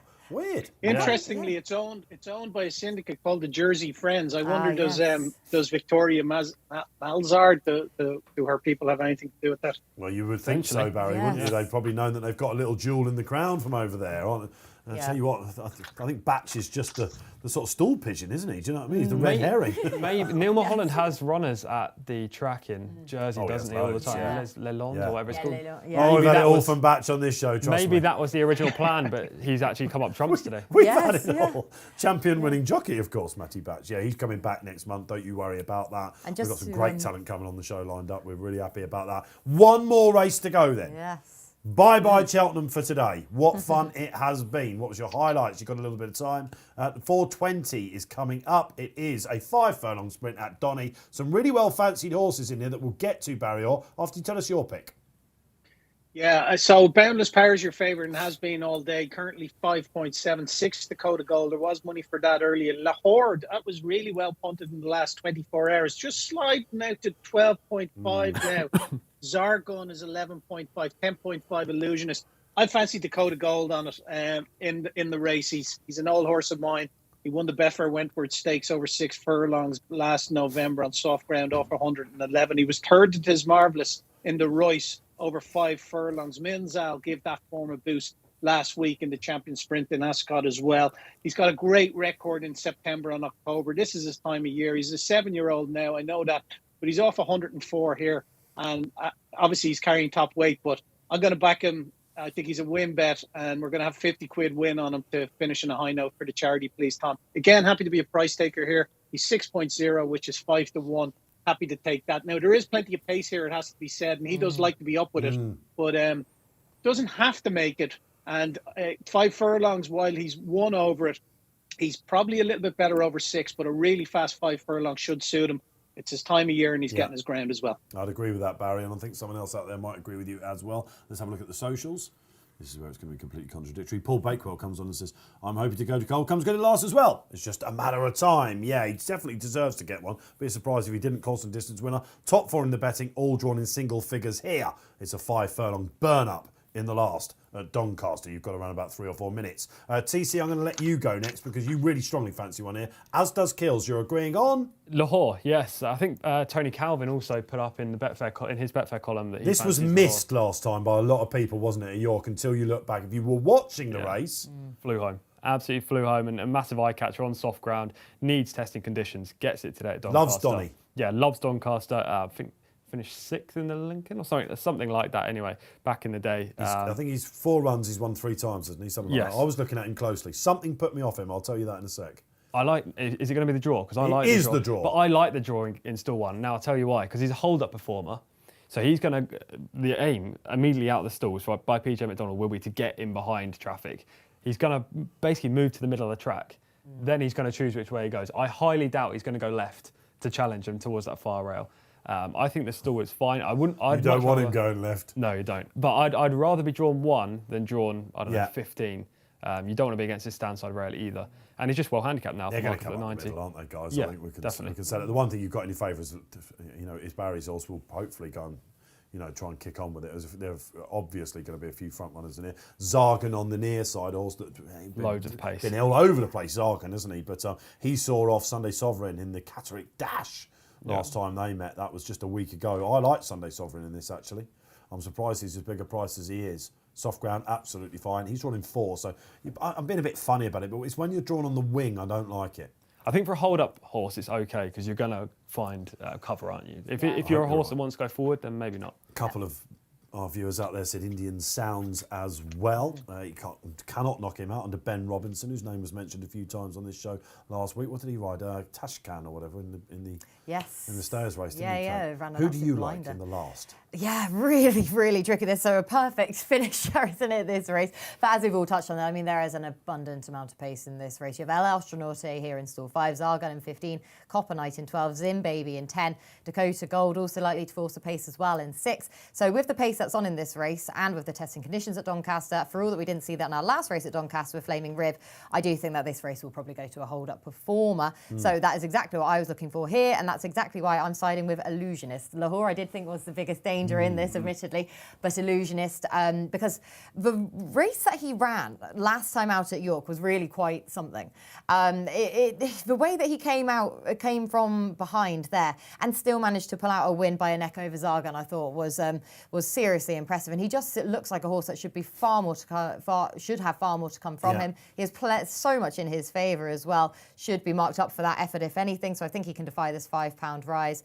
And as I say, with a strong pace to aim at, it should hopefully see the race fall his way yet again, like York last time out. But him, and I also thought that Be Proud, who's been very well backed actually, could have a massive price under fight Molly him last Phillips, night. who's been a real success story in the sprint division. He really has been, and again, this race should be really run to suit Be Proud. I love Be Proud. He hardly ever wins, but he's it's great fun to watch, isn't he, Be Proud? And he's always beautifully turned out. If anyone follows me on Twitter, you can see how much I dose about how beautifully turned out he is by connections. So, he's definitely got a fan club, and I'm the president of it somehow. Lovely. And Jim Goldie, his trainer, was one of Jack Dexter back in the day. Do you remember that? Wow, mud was really flying that Just day. to touch on something earlier, I've just seen on Twitter that apparently Ryan alluded to Luxembourg as more of a Guineas horse than a Derby horse. Hey, there we go. Last 4 of the Vertems have won the Guineas. Yeah. They need a Guineas horse. That's fascinating, isn't it? Yeah. You said he should be running over hurdles, man. That. Well, no, I didn't say that. You did. I think if we went back, we could hear TC said that the triumph winner of 2023 would be...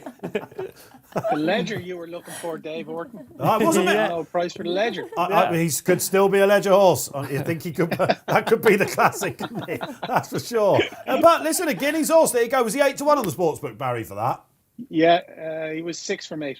6 from 8. So yeah, he's going to be the sexy horse going through the winner. We've got Native Tribe, we've got Caribus. What a 2022 ahead. This is the final time then on this show this afternoon that we'll be going up to the Town Moor, but we will be back there for the November handicap on that really interesting 6th of November, Guy Fawkes Day as we know it over here. Right, okay, good luck. The lucky last, as Tomo would say. I'm hoping it's Sunday Sovereign, Lahore for Tom and Paul Keeley. Barry likes the old Dakota Gold to strike. And Kate, remind me. I'm going to go Illusionist as the main bet, That's but I'm it. just watching out for Be Proud. Okay, yeah, To you're get allowed loaded to like have 2, that. Kate. It's all right, don't worry. In this All right, race. good luck. Has everything got out all right? That's the first question. Mackinac may be a little bit slow, but they're fine, aren't they? And very cleverly, Lahore Tom has managed to latch on PJ McDonald. He's not on the wing. No, he's got a lot of cover there. Just had to be niggled away. He always does. They're going towards the far side now. Zagan's just drifting across. Not even mentioned old El Astronauta and Dakota Gold is somehow leading him. Indian Sounds is up there as well. Be Proud on the near side. Zagan can't even go to pace. Sunday Sovereign in about fourth. Where is he, Lahore, Tom? He's right at the back. Yeah, but Is he? back. Wow, he's been rode away. They're going to own a pace collapse if you're on the Gamble What's in the of Lahore. brown hat?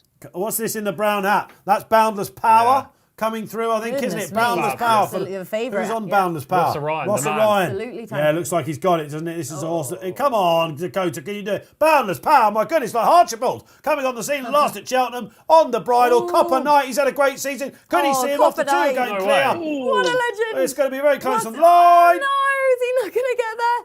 Oh. Go on, Copper Knight. Copper Knight. Oh. I'm going to call that as Copper Knight. Oh, are you sure? I think Boundless Power. I don't know. I'm going to call it Copper Knight. I'm not calling it. Fiver. Leave that to you. Yeah. Put a fiver on it. Match bet between me and TC. We're seeing the here we bob go. here. Oh my Boundless goodness. Power favoured on the exchange. The exchange is Five-eight. saying. I'd be going against him personally. Copper Knight 6-4 against Boundless Power, 6-4 on in the photo on the exchange. The absolute drama that we have had. Travelled so well, didn't he? That was unbelievable. I mean, if he hasn't won that, he must have. Boundless Barry, Power let's got come out. to you then. Story of the market in the last. Boundless Power must have gone really low. Well, there's no story because they're still betting on it. The market's still open for the photo finish. He's 151 at the moment. Boundless Power. I think he's just held on. I think he's just held on. Oh, I think the couple He's might have done gone. He's 154 now. He went to 104, 25 to 1 on. There was over 1,500 quid matched on him at 25 to 1 on Boundless Power. Obviously, Copper Knights put it up to him. He's traded at a low of 1.40. So about 400 quid done at 2 to 5. That's Copper But I Knights. think Boundless Power has held on. He's 171 now in the photo. Oh, there's nothing in it really. Pixels, as we say. That's Copper Knight's 14th run of the season. Oh, he's a legend. Unbelievable He's constitution. brilliant. Unbelievable Ooh, scenes. that's tight. That That's is so. really The tight. last race, absolute drama. Wow. Okay. And they've pulled a long way clear, haven't They they? have. This could take a little. Could we be talking dead heat here? I think we're in that realm, surely. Yeah, we could well surely. be. All right. Absolute drama. Wow. So that was the 10th 6 to race. 4 on, 6 to 4 against. Yeah, I don't know. I'd be going Copper. Boundless Power is the only David horse Allen to might make have up done it. serious ground from behind in that race. Ross Orion's probably Yeah. thinking on Boundless Power. Where has this come from? Yeah. He's absolutely cruised in, isn't he? Oh, What's this in the brown hat? Said Barry. You could see it 2 furlongs out. Dakota Gold's run an absolute stormer. Yeah. Just blunted himself, and there you go. Well, final race of 10 then. We shall wait for that verdict. Yeah, Boundless Power. We can see the cameraman likes him. Oh, I might have lost a fiver here to TC. Got to walk back to the station with him as well, which is annoying. No, let's have a little look. No, they're not sure. oh, still not sure.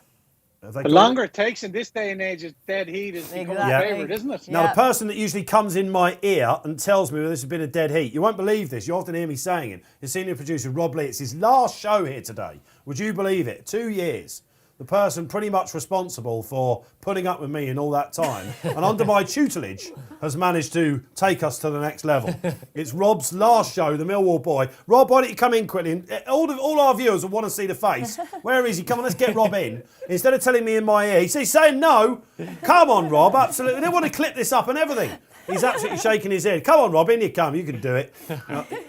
We're waiting for this result to come in. Come on, you can come in. I mean, he's massive. He's really tall as well. But we're going to get him in somehow. I don't know how we're going to. He's a huge friend to everyone at the post. He's going to be massive.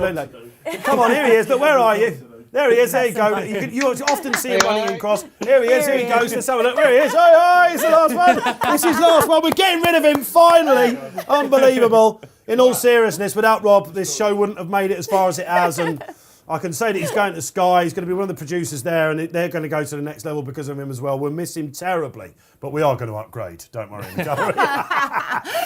From everyone at the post, Rob, we are going to miss you a lot, and we can tell Barry's had a big relationship with him as well, and there's a round of applause there as well. So we bid farewell to Rob Lee, and all of you out there hear me saying senior producer Rob Lee in there, don't you? He moderates the chats and all that sort of stuff, so that's going to go wild for the next 2 weeks. I can tell you that much. We will miss him terribly. And we're still waiting on the result of the last. Dead heat, it's got to be, isn't it? That was my first. Market suspended, the results in. Oh, drum roll, please. Out there Oh. in the land, we can see connections waiting. Oh, who's got it? Oh, that's Boundless Power, isn't it? Are they celebrating? Dead heat has been going. He's come in my ear for the final time and said it is a dead heat. Oh, Rob well, Lee's way to final finish. race on RP Live, a dead heat. And it's a It dead had to heat. be.